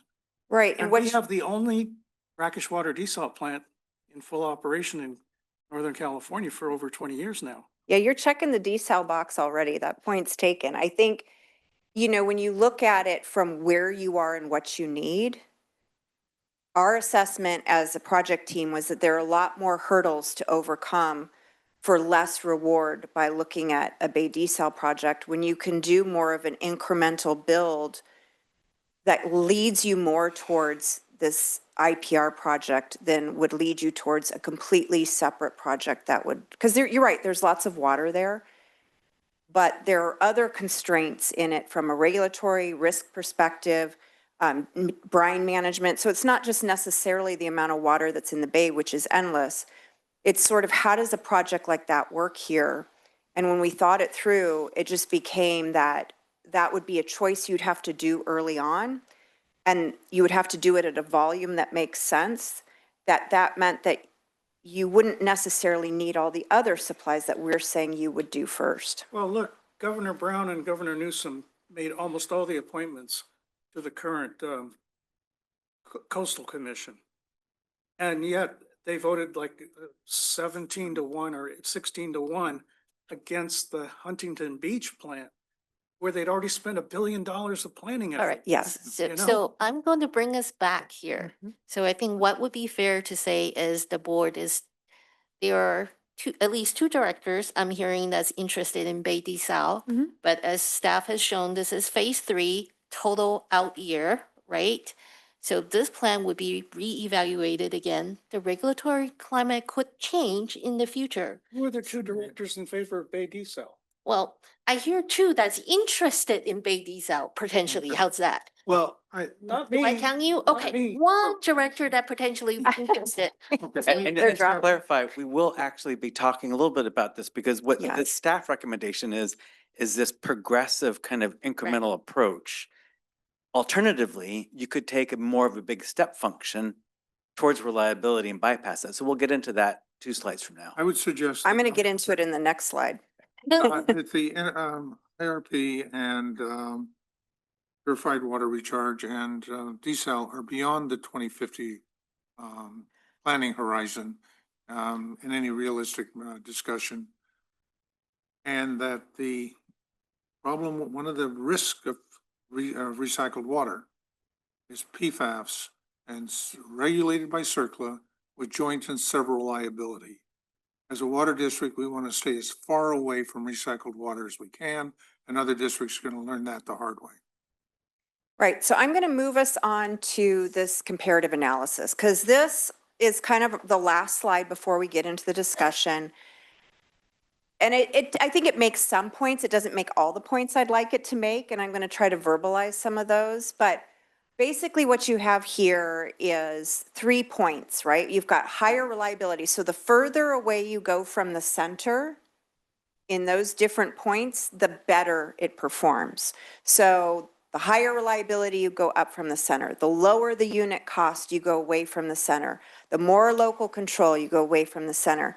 So I wanted to just start with baseline. If we were to look at this and we were to say, all right, we look at these criteria, and these are greatly, because we're just talking 3 levels here. So there's nuance in between all of these. But basically, if you look at baseline, sure, it has a low unit cost. But the reason why we're doing this study is it's not good enough on reliability and local. We can do better, right? We can do better on those 2 factors. So let's look at 3 again, right? We talked about 3. When you look at it this way, right, 3 isn't doing that much for you, right? I mean, there's probably incremental more reliability in there that you can't see in this diagram, but it's minimal relative to getting further away from unit cost and, you know, similar amount of local control. So in our minds, we said, okay, that's not good enough. We looked at 8. Here we go. Wow, we're doing great on high reliability, even for that severe C reliability, because this is that, actually, I should say that this, now we're back to looking at scenario C here so that we can see the differences in reliability. Otherwise, they look very similar. You've got great local control, higher reliability, but look at the unit cost. And the thing about 8 is this all comes in the same wave here, right? You're investing in recycled water, you're investing in that new supply early, way before you actually probably need it. And you're committed now because the volume that we're talking about here, it's committing you. And then we don't have that incremental build that Thomas was talking about of getting us there. That's why staff is recommending 12. Because if we look at adding in 12 to this mix, we start with 12A. We're already making improvements. You know, the cost is good, the control's good, but we're already making improvements off of baseline on reliability. If we add in 12B, this is adding in that extra unit of brackish demin or desal in the lower basin area. It looks pretty similar as far as reliability and control, but actually in the numbers, when we look at the numbers, it does get you a little higher. But, you know, it's probably around there as you're adding in more things and having to deal with a higher reliability situation. You're needing to then add in, you know, increments. And so the cost pulls up a little bit. You're paying a little bit more, but you're still getting that a little bit increment higher reliability and about the same control.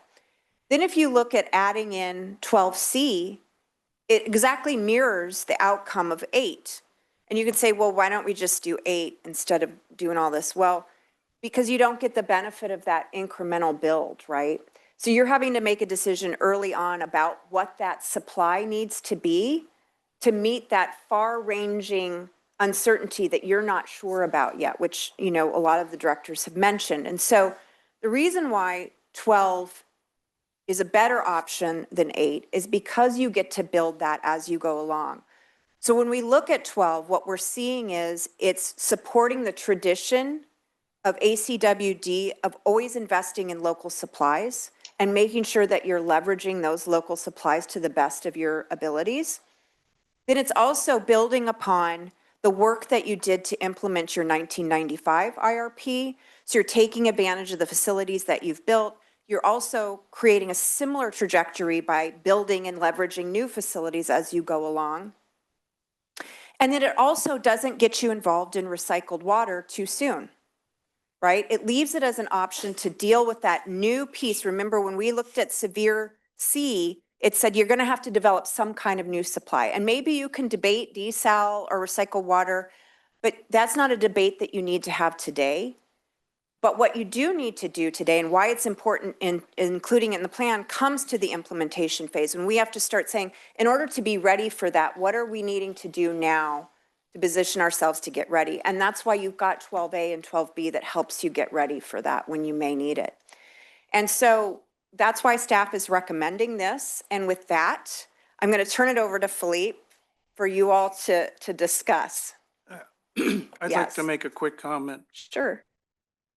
First, I'll be very forthright and say that I endorse staff recommendation 12B, which includes putting additional desal in the southern part of the Tri-City area. But I actually think there's one element that's missing from the triangle here. I see it as a diamond shape, where the bottom of the diamond is your risk coverage. And so in my mind, where we make an investment, we also want to invest like in an insurance policy. What will cover the potential risks to the district the best? Mhm. And so for 12B in my mind is that where the diamond goes down sharply, because the biggest risks are sea level rise in the delta, interruption in the delta from a major earthquake on the Hayward Fault or another fault, salinity moving into the delta. We don't have a delta conveyance system that comes through, or there's a major disruption on the South Bay Aqueduct.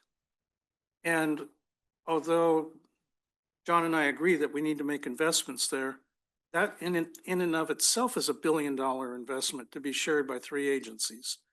So if I think about this where risk is included as part of a diamond, 12B offers the most protection to the district. Yeah, so I think that risk dimension, as we talk about implementation, will be important to address. What I want, So Yes. just a sec, I have a request for a short break. Yeah. Is that okay? All right, so before we delve into your questions and the discussions, can we take perhaps a 10-minute break? 7:15? I will 7:15. vote for it under any.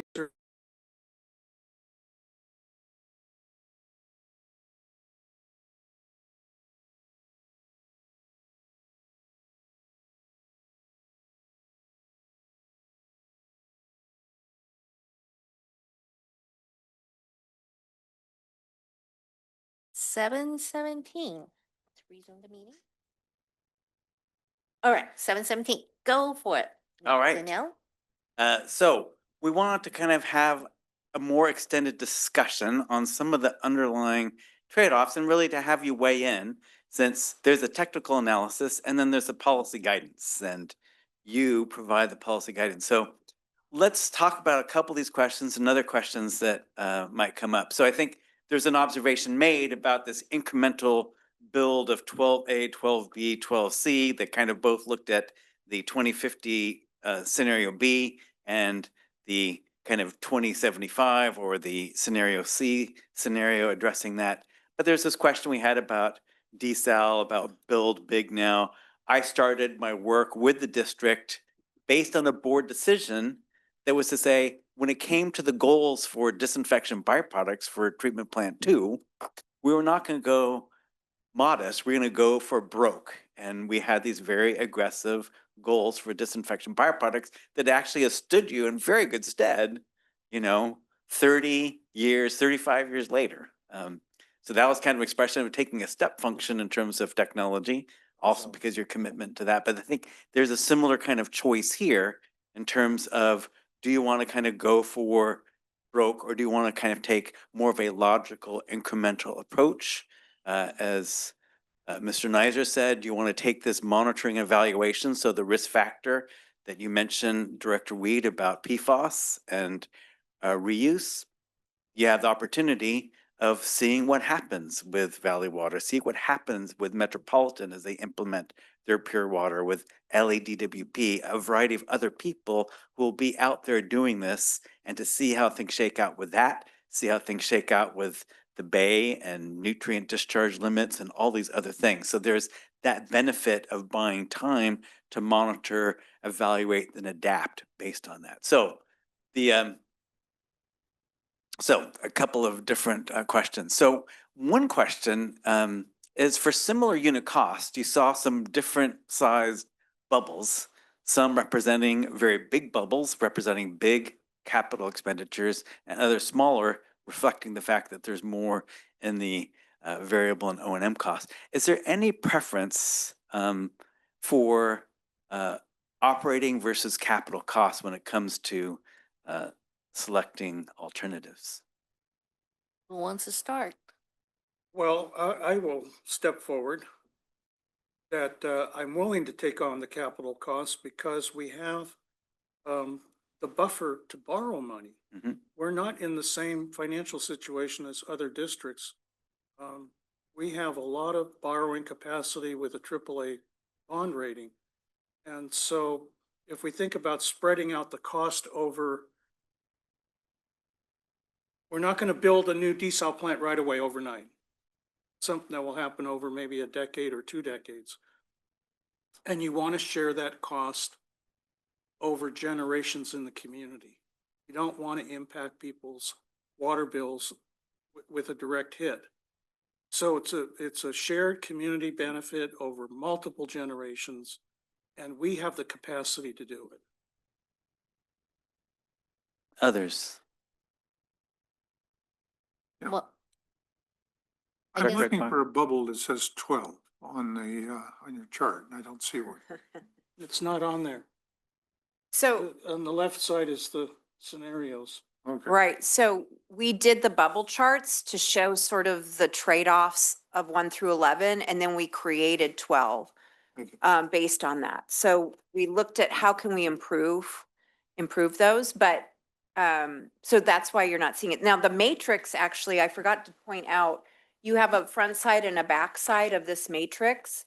The front side is just the 11, and then the back side, maybe you've noticed there's 3 more rows, and that's 12 AB, or is it? Yeah, 12 A, B, and C are on there too. So you can see, we provided that so you can get a sense of how that played out a little bit relative to each other. And you'll note in that 5th column with the cost efficiency in terms of unit costs, that both the dollars per acre foot and then in parentheses, the capital costs associated with those is listed in that column. All right, I guess I could answer the question next. Yes. My preference is also capital. In the sense, yes, we could kind of spread it out years, and then in the sense it's fair. So the people who actually will benefit Mhm. from building it would end up paying for it throughout its life. So yeah, capital for me. So 2 on equity and spacing it. Director Akbari. Yeah, I'm in agreement with Directors Sethy and Huang for basically the same reasons. That can spread that cost over generations for the folks that are actually going to be deriving benefit from those facilities. if we were to go with 12B, I would say capital. If we were to go with 12C, I'd say question mark. Because Too many wild cards in 12C because of the reuse. And I say wild cards because we don't know about Bay Desal. That could be a go. It could be an absolutely not. Director Sethy was correct in that these plants are thrown out there and they're destroyed politically. Concepts are just no. There's some time down the way here before we get to that level. However, 12B, if I'm not mistaken, it was a desal plant in the South Bay, or in the south section of our district. right, it would be a groundwater kind of bracket. It's realistic. Yeah. And Director says he's correct. I mean, we could possibly leverage financing. So I guess capital, but I wouldn't want to go too far out on the capital. One thing that I haven't said much, but one thing about all these projects, every single one of them has a political liability. And that's something we have to be ready for. We've always had a very good, solid I think, view in the community. And we have to maintain that. Because we are not, the concept of building a nuclear power plant. I love nuclear power, by the way. And I think the concept of Zuckerberg and those boys building nuclear power plants for AI has a whole lot better chance than building PG&E building a power plant. And the crazy thing is, there's no difference. But, the public won't buy it. Mhm.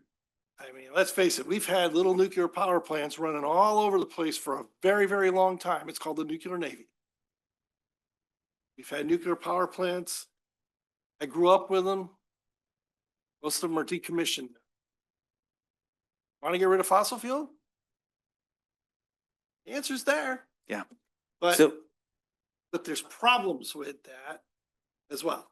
Waste, Right. et cetera. and I think what you said, what Director Sethy said earlier and Director Weed about risks, I think I'd like to kind of spend some time, 2 slides from now, as we talk about implementation, is kind of spend some time articulating some of the risk categories we want to be thinking about as we think about the portfolio. But let me move to the second sub-bullet there, because we've gotten into this higher reliability, higher cost portfolios address future conditions proactively, but what's the preference for more incremental monitor adapt approach, which we've been talking about. And what I'm hearing actually is you like kind of this notion of an incremental monitor adapt. So the 12C, the beauty of it, Director Gunther, is it's not now. It's later based on these different signals we get. And so I think talking about what the risks are we need to characterize to be monitoring and keeping a pulse on, I think becomes very important when we think about implementation. Next question to put to you, unless there's anything else you want to say on that, I think we've kind of Well, talked about. One more thing, and that Yeah. is that just because we didn't flow that direction, the fact that it's here in the process, and we may have chose to kind of push another direction, we looked at it. Mhm. And I think that's vitally important, certainly for a political message. And for any future board. And or for any future board, management team. we've looked at it, technology may change tomorrow. Right. There may be a major breakthrough in membrane technology, major breakthrough in solar panels. And there may be a major breakthrough in kind of public acceptance and political openness to implementing certain things as well. So that's the other thing, the political climate. It's can change. there, we've addressed it. I think that's highly valuable, Yes. even if we don't go there. Good. So then the last sub-bullet here on cost is based on your conversations that you've had, and basically since you hold on one hand, this is a question we ended last workshop with, you kind of hold the sense of like, we have tremendous financial capacity. We have great bond rating. We got reserves. And you have kind of the rate setting authority. And the question is always going to be is where do you want to set the rates? And how do you gauge what the professional responsibility is of these certain targets? We have a board policy that embodies this reliability 90% of the time. How do you gauge kind of the willingness of the public to pay for reliability? And of course, this is not the only reliability that's at stake. You have a variety of other things in your CIP and initiatives that are part of having a reliable system. And what do you think is the willingness of the public to kind of accept kind of certain levels of service? So what insight do you feel you have? Do you feel you have sufficient insight, or do you need more kind of feedback you feel from your rate base? Director Weed. Our funded ratio has gone from 9 down to about 5 or 6 now. That is so much higher than San Francisco and Valley Water, which are, Almost 1 to 1. Close to 1 to 1 or less. And they're bouncing along. So we've got the money. Where our last rate hearings, we had almost no participation from the public input. And the number of rejections on the 218 were in the low single digits. So it has not, we currently do not have a rate sensitive customer base. We also have the lowest rates of any And we water have a district in the relatively, Bay Area. yeah, relatively low rates. On the cost factor, when I look at 12B and 12C, the only difference I see is the recycled water, and it's an additional $1 billion. Is a suggestion that recycled water was $1 billion to be added to the equation? It's a $600 million for that going from 12B to 12C. Well, one was 400 plus the two, okay. So you had and then the other 200, was a 420, million, then a billion a billion. plus. On 12C, it was $1 billion plus. Yeah. So 1.5, almost $1 billion difference. And the only difference I saw in the plans was purified water. I think it's $600 million additional, correct? It's And then 220 million that is for for heat the belt, reuse. for that 600 million. The Purified water. So The phase one purified water reuse. was 600 million? Yeah.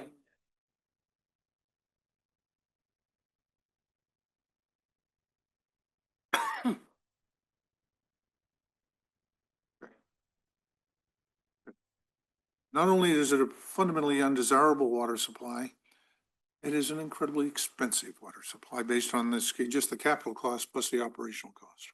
So, and that which- is the question, really. I'm glad you articulated that because that's the question. If you guys have been very responsible in staying about the median in terms of and lower rate increases, what would you need to actually go, you know, some of your neighbors are going up to 9+%, Metropolitan's looking at 12 to 15%. I mean, so you guys are much lower than the rest, but what would it take for you? Do you have sufficient insight to determine, yes, we would be willing to go to 8% or 9%? Right now at 4.4%, you're not getting much feedback at all, it seems. I take the view that we've consistently been down in the bottom third of all water districts in the Bay Area. We're near the very bottom today. As long as we are staying within the rate of inflation in the Bay Area, we're safe. And that adequately allows us to address what is over $1 billion in our CIP pipeline right now. So I think we're delivering what we have to at a reasonable cost, and we can demonstrate it fairly to our public. And it still gives us a reserve that we can take advantage of opportunities.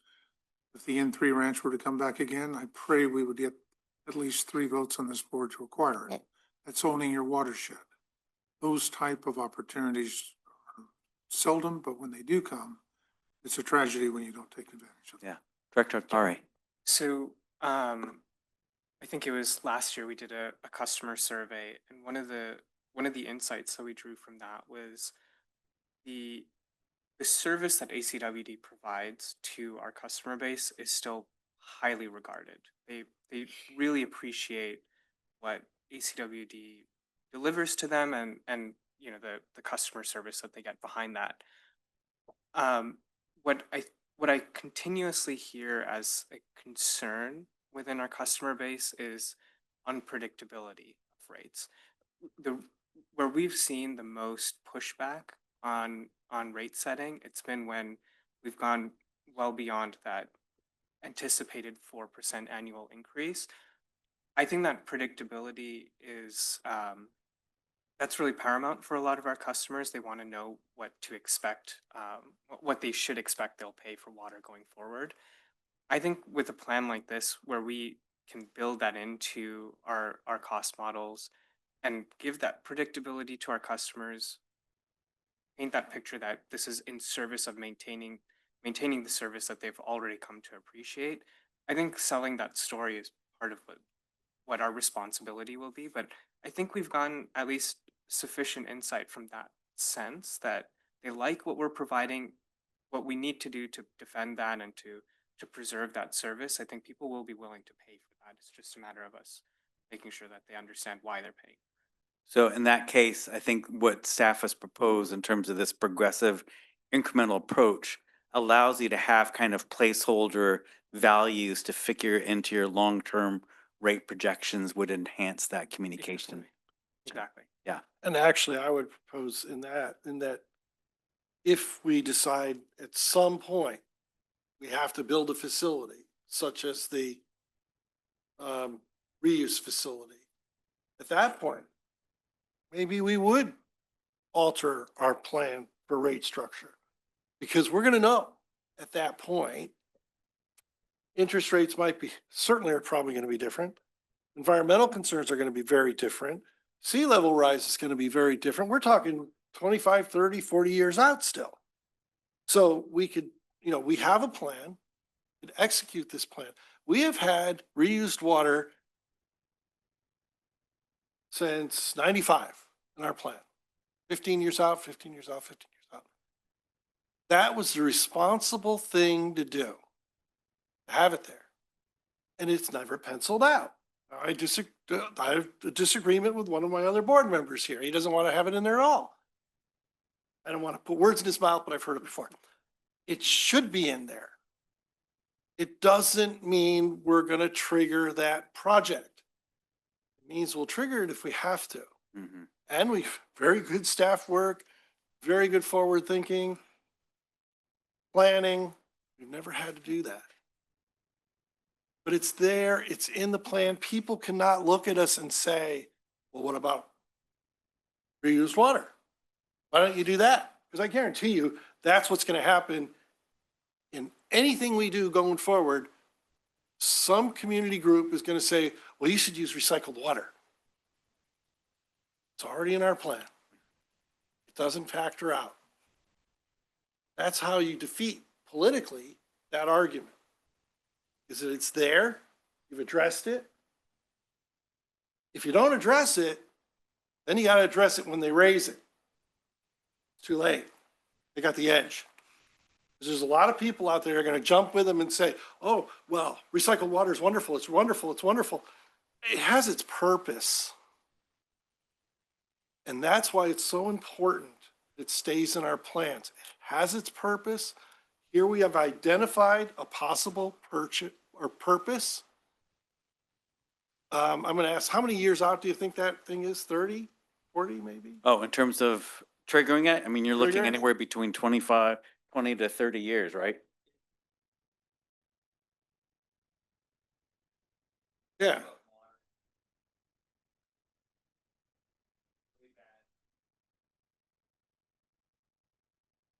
It was about 25 years out with a 10-year probable. It's important we keep it there. In that plan, it's already identified basically 2075 or worst case scenario 2050. Somebody being born today is going to be on the board then. Right. Yeah. And that'll be their decision. It's not going to be mine, I don't think. Right, and then I think we build on this notion that this monitoring and evaluation framework, we've articulated some of the risks about this alternative. We continue to monitor and track, see how things unfold, see how technology develops, seeing how. Problem with keeping it in the plan is you can get sucked into the preliminary participation, and CERCLA is severable liability. So you become liable for the entire fiasco. If you don't put it into plan, you won't be sucked in, you'll be directed in. No. So let me bring it back. I Please. will answer your question. Yes. I think our customers would be willing to pay for an incremental plan as long as we have a good justification and we're transparent in explaining to our customers why we need it. In exchange, I think we also need to be sensitive to their concerns about very irregular or unexpected rate increases, which is where the capital and borrowing money comes in. That would help us make it a little bit more predictable, especially when this project would be fairly long-term, right? So does that answer your Yeah, it question? does. It does. And so I'm going to just skip over the next one unless anybody wants to weigh in on that. I want to get at two more questions. One is very specific about SFPUC water, and the other is just any other critical trade-offs. So SFPUC obviously is your most expensive source. And some of the modeling of portfolios looked at what happens to the unit cost if you decrease the amount you're taking from SFPUC. And of course, it has a very dramatic impact in your overall water cost. Arguably, San Francisco Hetch Hetchy water is your highest quality and one of your more reliable source of supply, certainly in contrast to Delta and all the different factors that weigh in on the Delta. So what do you think, what are considerations that come to mind in terms of a strategy that reduces SFPUC as a portion of your portfolio, given that? May I just back up for a second? Please. Because I want to make it clear where I stand on purified water. Okay. This is my 15th year on the board. I've supported every single study independently or jointly with USD to look at purified water, recycled water. And so I support exactly what Director Gunther is saying, that the reason I've supported these studies is because we need them at a very nominal cost to us. We need these studies to justify our position to the public. And so I'm glad that we are looking at it and we've done detailed analysis. Now, I've expressed to Mr. Nizer, also to our general manager, that I can foresee a scenario where recycled water, which is the most expensive source of supply today, we cost it out, could potentially be offered at a very reasonable cost because of trends in the sanitary industry and with the Water Resources Control Board, putting in all these new restrictions on the outflows to the bay, cleaning up the nitrogen, cleaning up the PFAS that's ending up in the discharges and everything. And so if the sanitary districts around the Bay Area, and I've sat in some of the symposiums just focused on sanitation in the Bay Area, well, you could see even 10 years from now, 20 years from now, a state push to have everybody completely recycle their water at the discharge point to the bay. Well, now we could purchase that water for, let's say in today's cost, $1,000 or $1,500 an acre foot.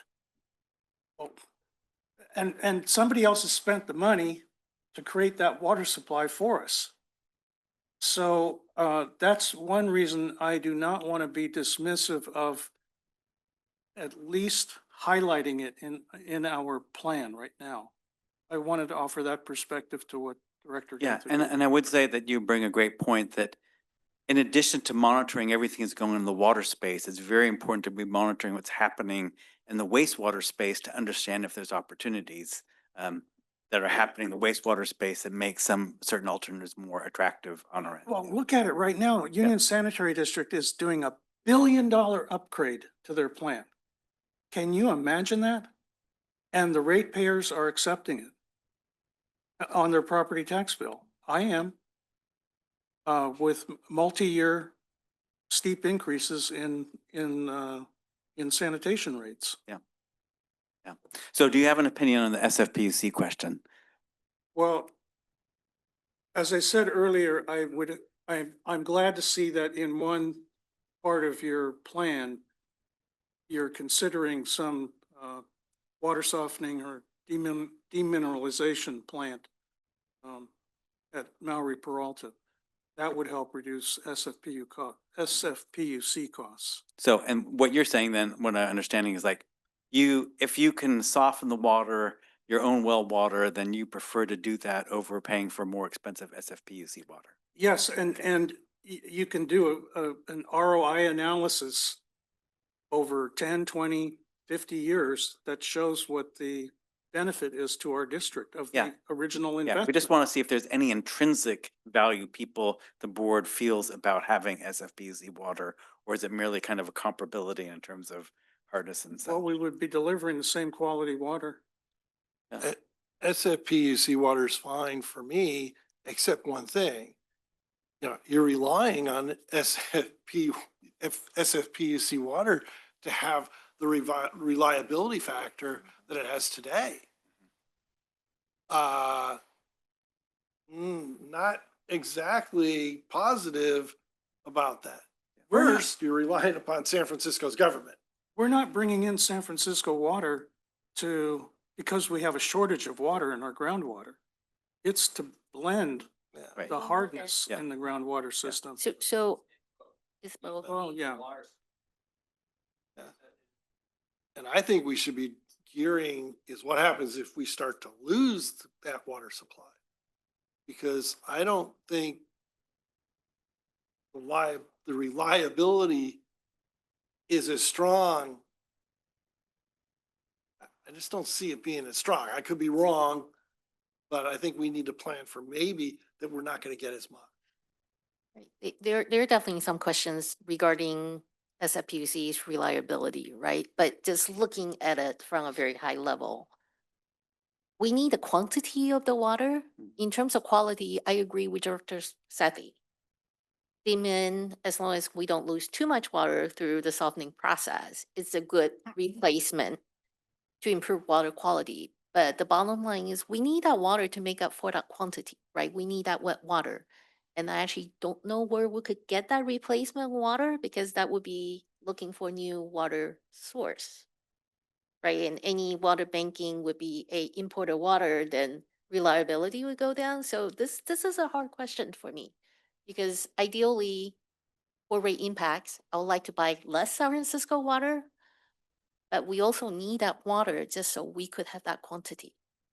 And I think what your statement actually, I think, supports what's been done in the analysis of the portfolios. I think it embodies this kind of assumption that there's a certain amount we need, but the degree to which we can decrease that amount Right. reduces our overall unit cost. We just want to confirm with you that that's in case, from a policy perspective, your direction. The water supply. South Bay Valley Water has rights to 75,000 acre feet of federal water in the South Bay Aqueduct. During our last crisis, we were able to get 5,000 acre feet from Contra Costa of federal water that was traded. Took years to balance the books based on the archaic accounting system they have. But in a crisis or situation, there's water out there, particularly when you're willing to pay a minimum of 10 times more for it in the agricultural community. Water is, we don't have a shortage of water in the state. It's a distribution and other aspects. One issue we do have in transparency, and I've been told I've beaten this horse to death, we don't match our variable costs or commodity costs with our commodity income, our rates. They're inverted.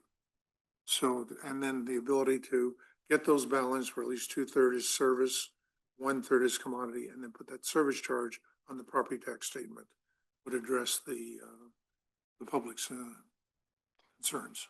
So any other directors that wants to answer this particular question that hasn't answered yet? I'll just say, I mean, I generally agree with the sentiments shared. If whatever we can do to minimize our purchases of SFPUC would be helpful, just so that we can be more cost conscious for our customers. But outside of that, I think those are the main considerations: the cost, and then what does it add to reliability. All right, thank you. So, and then the last kind of omnibus question, are there any other trade-offs that haven't been mentioned you would like to kind of see kind of reflected in our final analysis and reporting? Anything that jumps immediately to mind that we haven't touched on yet tonight? I think you need to make a statement on contingency operations and how this plan supports contingency preparations and operations capabilities. And that redoing the groundwater rules where we can overdraft for a period of time, et cetera. San Francisco Mountain Tunnel, you lose it, we've lost that system for a year. And it's vulnerable. So there are risks to each of our imported water supplies. So let me take this opportunity to check in with our online member of the public. If you have any questions or comments, can you please raise your hand? Not seeing a hand. Moving on. Okay. So this is really good input for us. I think I want to talk a little bit about the next step because I think some of the conversations that we've had about the phasing of 12 really start to get into this implementation questions of how we go about implementing it. And a lot of you have brought that up as something that we want to be mindful of. So I want to talk a little bit about how we're going to move on to look at that in more detail, this phasing and what that means. And a lot of the considerations I think that we heard here tonight, is great input for us already as we start to look forward to how we might implement something like this. So this is just a preview. I have a simple diagram here that shows the general approach to how we want to look at implementation planning. As we've discussed, we know that portfolios are comprised of multiple projects, or in this case, what we're showing here, options. We've called them options, we've called them projects. And they're not all going to be implemented at the same time, right? So we know that there's this phased approach that we're looking towards, but even within the phased approach, the specific projects will have different timelines, different decision points. And so what you're seeing here is, just as an example, we would probably organize the projects and the options within each portfolio, within the preferred portfolio, and we would go through and start to figure out what is sort of the steps that would take to get that implemented, and when do we need the water by, and how would this work relative to decision making that could spur on, so we've talked about recycled water, right? And so let's just say that that's this water supply option 4, right? We've talked about, whether you do it or not, that may be a long-term decision, but there's probably additional preparatory steps that we would want to take as we're trying to be transparent about right now, if we want to address long-term severe scenario C, whether you believe that's going to happen in 2050 or 2075, there are things we can be doing to be mindful that we're heading in that direction. But we don't have this all mapped out. What we want to map out in the plan is what are the decision points that will trigger further discussions with all of you as to when we go into that next option. So that's really our goal, is to map that out. I think there's some decisions on some of the no regrets things that are early, maybe phase 1, that this plan will say, yes, let's move forward with those, and we'll have a plan of how we do that. And maybe there's not necessarily a lot of decision making that needs to happen in order to do some of those no regrets. But we know as we go further along and we get more information, like the South, looking at 12B, when we start thinking about that extra increment of brackish desal that could come out of the South, we don't know. There's still information that we're going to need to know to explore that, to really understand, the feasibility of that, the volume, the timing. And so there's a lag time in there that we have to use our time wisely before we would turn into, are we going to do this project or not? We've got to do some preparatory steps. So with implementation planning, what we're hoping to do is mapping out all of the steps you would need to take in order for that water to come online, and when you would need to be prepared to be having discussions and making further decisions, whether it's all of you at that point that are still on this board, or whether we're talking years from now and we have a completely different board. We'd be able to look at this document and say, all right, we at least know the decisions that are coming and we won't be blindsided by them. So this is kind of what it's going to look like. I mean, obviously that's the next step of our work. The other thing, well, I guess, Philippe, we can have this, but I actually want to I'm going to go and do this other slide and then come back. I want to look at this slide for next steps before we get into this conversation, because I think this will be helpful too. I don't know if all of you remembered that we also had this category. We had sort of water supply options that were projects, but then we had this other category of water resource strategies that may not necessarily develop any unit of supply, but there are things, whether they're policies or additional projects or supportive actions that the district could take that will also help meet some of those other goals that you have besides supply reliability that we talked about. And so your handout, we always put that in as the handout as the reminder of those 5 goals. So we have not forgot about those. I just want to let you know that. We wanted to get to the stage now where we can talk about what's the portfolio of supply that we're looking at moving forward. And then there's another step of how can we further augment that to increase the benefits that could happen by maybe adding in some strategies. And a lot of them are probably going to be policy decisions. So when we come back to you again, what we want to do is be able to present to you, here's what we're thinking as an implementation plan. And then what are some of the strategies that you could add into that process? How would that work? And get your input at that point as well of which of those do you want to see in your plan moving forward. So we still have some more work to do here. In the interim, as you can see in this graphic, we're going to be having more internal conversations with staff, you know, because some of these strategies are going to start bringing in folks from other departments within the district too, as we look at things that may enhance watershed stewardship. And then again, we want to be looking at interested parties and having a workshop as we start to look at implementation, especially if as we're looking at some of these regional concepts that, you know, might be potential partnerships, right, with others. So that's the work we have in front of us. So we still have work to do on implementation, incorporating those strategies. And so I wanted to give that to you before we maybe just finish up. It would be nice because by the time we come back to you, we'll also provide a draft overview of what the actual plan is going to have in it. That last component that we haven't talked about yet is the implementation and the strategy. So we're going to use that opportunity to talk to you about that. But it would be nice, I think, to get a little guidance. Perhaps if you have a few minutes left tonight, Philippe's got some discussion questions on things we should be looking at as we embark on our implementation planning process. So I'll go back to that So why don't you slide. go back actually to, let's just refresh your memory, 12A, 12B, 12C. Do we just want to confirm that this is board's direction to us at this progressive incremental approach? Could you go to 12A, 12B, 12C? This is what staff has kind of developed and is proposing. So this sequential 12A. initial phase, 12A, 12B, it has the new groundwater desal, optimizing your existing operations, and then 12C with a big step function there that addresses scenario C. This is kind of the direction. So we're all good on that, that is Okay, the direction? so basically staff is recommending option 12 to be Yes. implemented in 3 separate phases, A, Correct. B, and C. Okay. Right.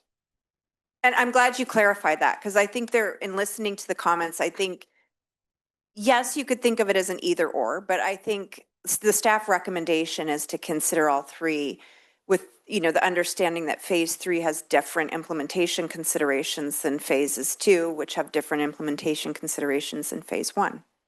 Perfect. Yes. But I think you heard a general consensus here that kind of like 12B. It would be appropriate then to make a motion to support 12A and 12B and leave it at that. We're not 12C. making any motions tonight, but you could express preference. Great. Yeah, I think what we're looking for is guidance. I think if I were to assess what I heard tonight, I've heard that there is a place for 12, the whole 12C, but I think there's a lot of discussion we need to have about what's the right time, place, and decisions where we would ever find ourselves in a 12C place. So I guess the question really comes down to is we've showed through the analysis that we have, if you look at scenario B, you don't need 12C. But if you look at scenario C and you want to be prepared for what can we be doing to get ready for that extra condition, the uncertainty of the future, whether it's in 2075 or it comes sooner, the more severe climate change impacts, you're going to have to look at developing a new supply that has a higher incremental cost. So And- let me go yes. back to your slide 33. What you're suggesting is that you're going to Which is slide 33, can Keep you, on going, implementation planning. other way. oh, Go forward. yep, I'm going forward. Sorry, it just doesn't look like it. Here we go. There we go. So what you're suggesting is that when you develop the preliminary master plan, you're actually going to run through this scenario for 12A, 12B, and 12C. What we are proposing is that we would run through this scenario and it would show each of the phases and the different implementation steps. So it wouldn't be 12A, 12, or 12B, or 12C. It would be all of 12, and you would see the phasing in the implementation plan with the decision points. I can sign up for that. Is there any realistic view in anyone's mind that 12C would ever come up prior to 2050? This is a 2050 plan. 12A and 12B cover us through 2050. But John, you're the one who says we have to think beyond that. Uh-huh. Right. You know, if I could just point out, And that was scenario C. You remember scenario C represents crazy stuff happening by 2050 or what actually is There are plausible for other 2075. There are other far greater, better solutions than 12C Well, when we get into that phase where the real crisis comes. Yeah. And it's going to be a contingency issue. So I cannot support a plan that includes 12C. Director I think Gunther? what this plan is including is what situations and what triggers would need to exist for us to then go out and look for a new source of supply. There are other Suggestion sources given- of supply that are not included in, I- that could be potential for 12C when we get to I that don't point. see that as, I don't see this plan as ruling out any of those. At least I'm not interpreting 12C as ruling out any other water supply options. It's giving us a framework to work within where, like, there would be a certain trigger of where we would need to start to evaluate new. John, sell us on what some of those other options might be. Better development of the watershed through acquisition and development of water impoundment and et cetera. Acquisition of groundwater banking lands in the valley, et cetera. Desalination, all are preferable to my mind than purified water.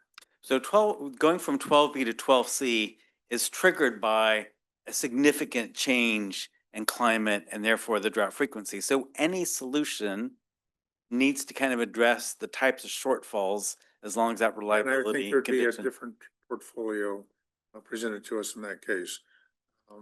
We don't need I am not a fan and will not support purified water in our planning. John, it's going to be an entirely different board at All that right, time. so I think you're hearing from the majority of the board Yeah. that we're interested in having staff proceeding with the basket of three, 12.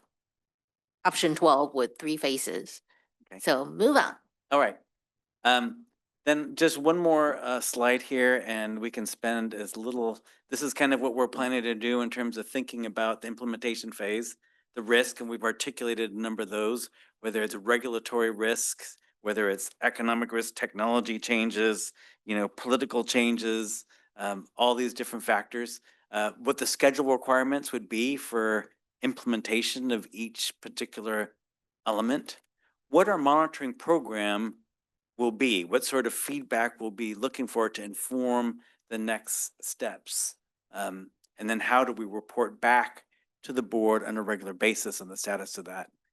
And as we showed in that graph, the triggers for the decisions and what the adaptability and flexibility.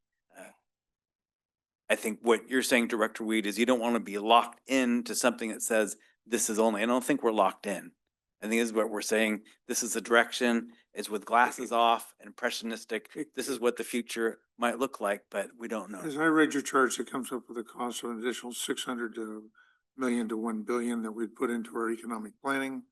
I don't think we need to put that in. So the final question for you is, are there any other issues as we think about implementation when we come back in November, you want to make sure that we're ready to talk about? This is probably not for discussion, but when we talk about triggers and considerations, can we also look at finance? Because we have been known to bring project forward if the market condition is right for us to borrow money, right? So it's probably not the evaluation concern at this point of time, but when we are a little bit more serious, perhaps we could put market condition as one of the potential triggers or potential things to consider when we're starting thinking about triggering one of the next phase. Yeah, so I think that's an excellent point because certainly you've had a history of being able to pounce on the lower interest rates and accelerate.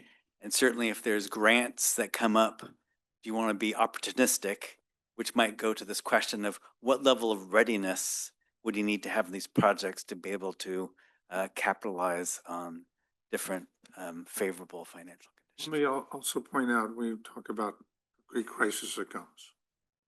You want something that is more an immediate response, not something that's going to require 10 years of planning and development, construction to put in place.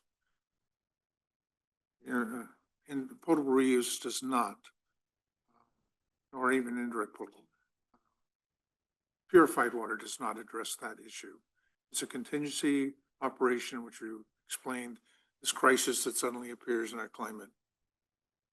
You want something far more market-based as opposed to capital construction-based. Right, so I think that issue of schedule requirements becomes important because it says if you have something that requires 15 years to implement, it's not going to be so favorable. And we actually know by experience that there's certain projects that usually will take 10 years, but in an emergency conditions can be accelerated. So that's the other dimension. You see it certainly in terms of desal and how Santa Barbara responded, how Big Springs, Texas responded. So there's that other element too. Would there be conditions under which it could be implemented faster? But we will characterize a baseline condition You know, for I implementation. would like to reflect just for a minute on the fact that we had, Mr. Nizer worked on this many years ago, the current master plan that we have for our water supply. And it's worked really well for us. Because at that time, we've got two gentlemen here that were on the board at that time. They were outlooking the future, the same way that we are today. And I don't want us to think that we are such vain people here that we can dictate into the future what other people will do. Yeah. That is an unreasonable expectation.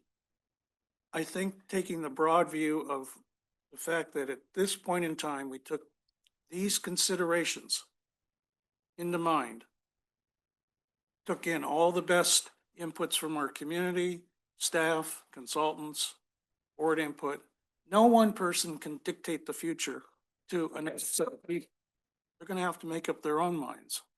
So I like the broad brush that we're doing right now, the same way that our current living document, I think, has served us really well. Yeah, I think well said. And I think this reflects all the planning that you do here and on other levels that helps you to be effective in communicating to your public what your plans are, what you might be doing, what are preview coming attractions, what to be prepared for. And I think that's been the hallmark of the district and my career of working with you. So with that, Any other questions, comments from the board?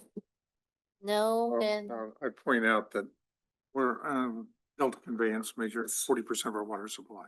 We're less than a 1% player in that, a little over 1%. So we're statistical noise when it comes to these projects, some of these projects being ever implemented. yeah. I am going to open it up to our one member of the public that is still hanging with us. If you have any questions or comments, please raise your hand in the app. Seeing none. All right. So who's going to wrap this one up? Well, many, many thanks for all this conversation and looking through all this analysis. And we look forward to engaging internally to address some of the issues you've raised and coming back to you in November. Thank you. And thank you. Great job. I know this is a very heavy lift. We're only seeing a few slides, very pretty slides. I know there's a lot of work behind it. Thank you very much. All right, so for the directors, we're not quite done yet. We actually have a closed session, so hang there. See, that's where we're going. All right, we're done with this item, right? So, We're done with this item. Thank you for all the hard work. And thank you to our team. And Yep. it's not like they're anywhere close to done, but we, used to run track, and I feel like we're sort of on the last half of the last lap right now. And that's when your legs are burning, your lungs are burning, everything, you're exhausted. You're just looking for the sideline. So we'll get there. I'd like to make one comment. Thank the staff for a Zoom meeting yesterday. I think on the Delta, on your planning. I missed the Yeah, workshop. on before. Tuesday, yeah. But I would note, and I reflected at the time, a comment made by Director Rediker when asked what he did. He said, we supervise the passing of water. So a mission statement that said that we pass water under full regulatory compliance would be more. That would be an upgrade. Okay, we'll Okay. take that into consideration for our next strategic planning process. And we'll take that as a director's comment item. All right, General Manager's report. Don't have a list of reports this evening. Just a reminder, I will be on an airplane at 30,000 feet while you all are enjoying each other's company at the September board meeting. And Ms. Heides has everything under control. And we'll get what we need to get done then. And I may be missing the September board meeting. Oh, boy. Okay. All right.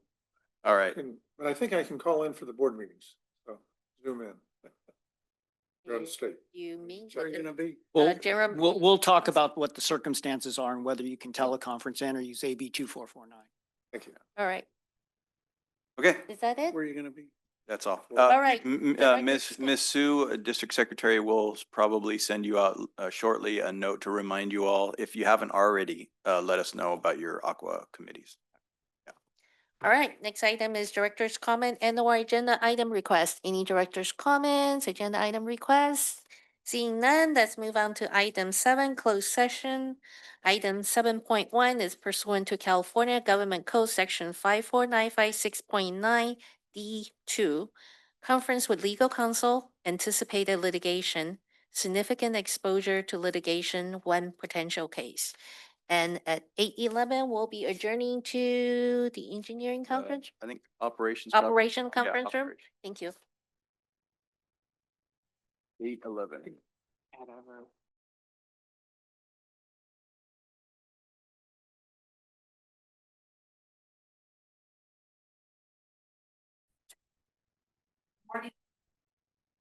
All right, it's 8:50. The board has returned from closed session, which is for item 7.1 pursuant to California Government Code, section 54956.9 D2. Conference with legal counsel, anticipated litigation, significant exposure to litigation, one potential case, and a report back is no action taken. With that, I'll say we're adjourned at 8:51.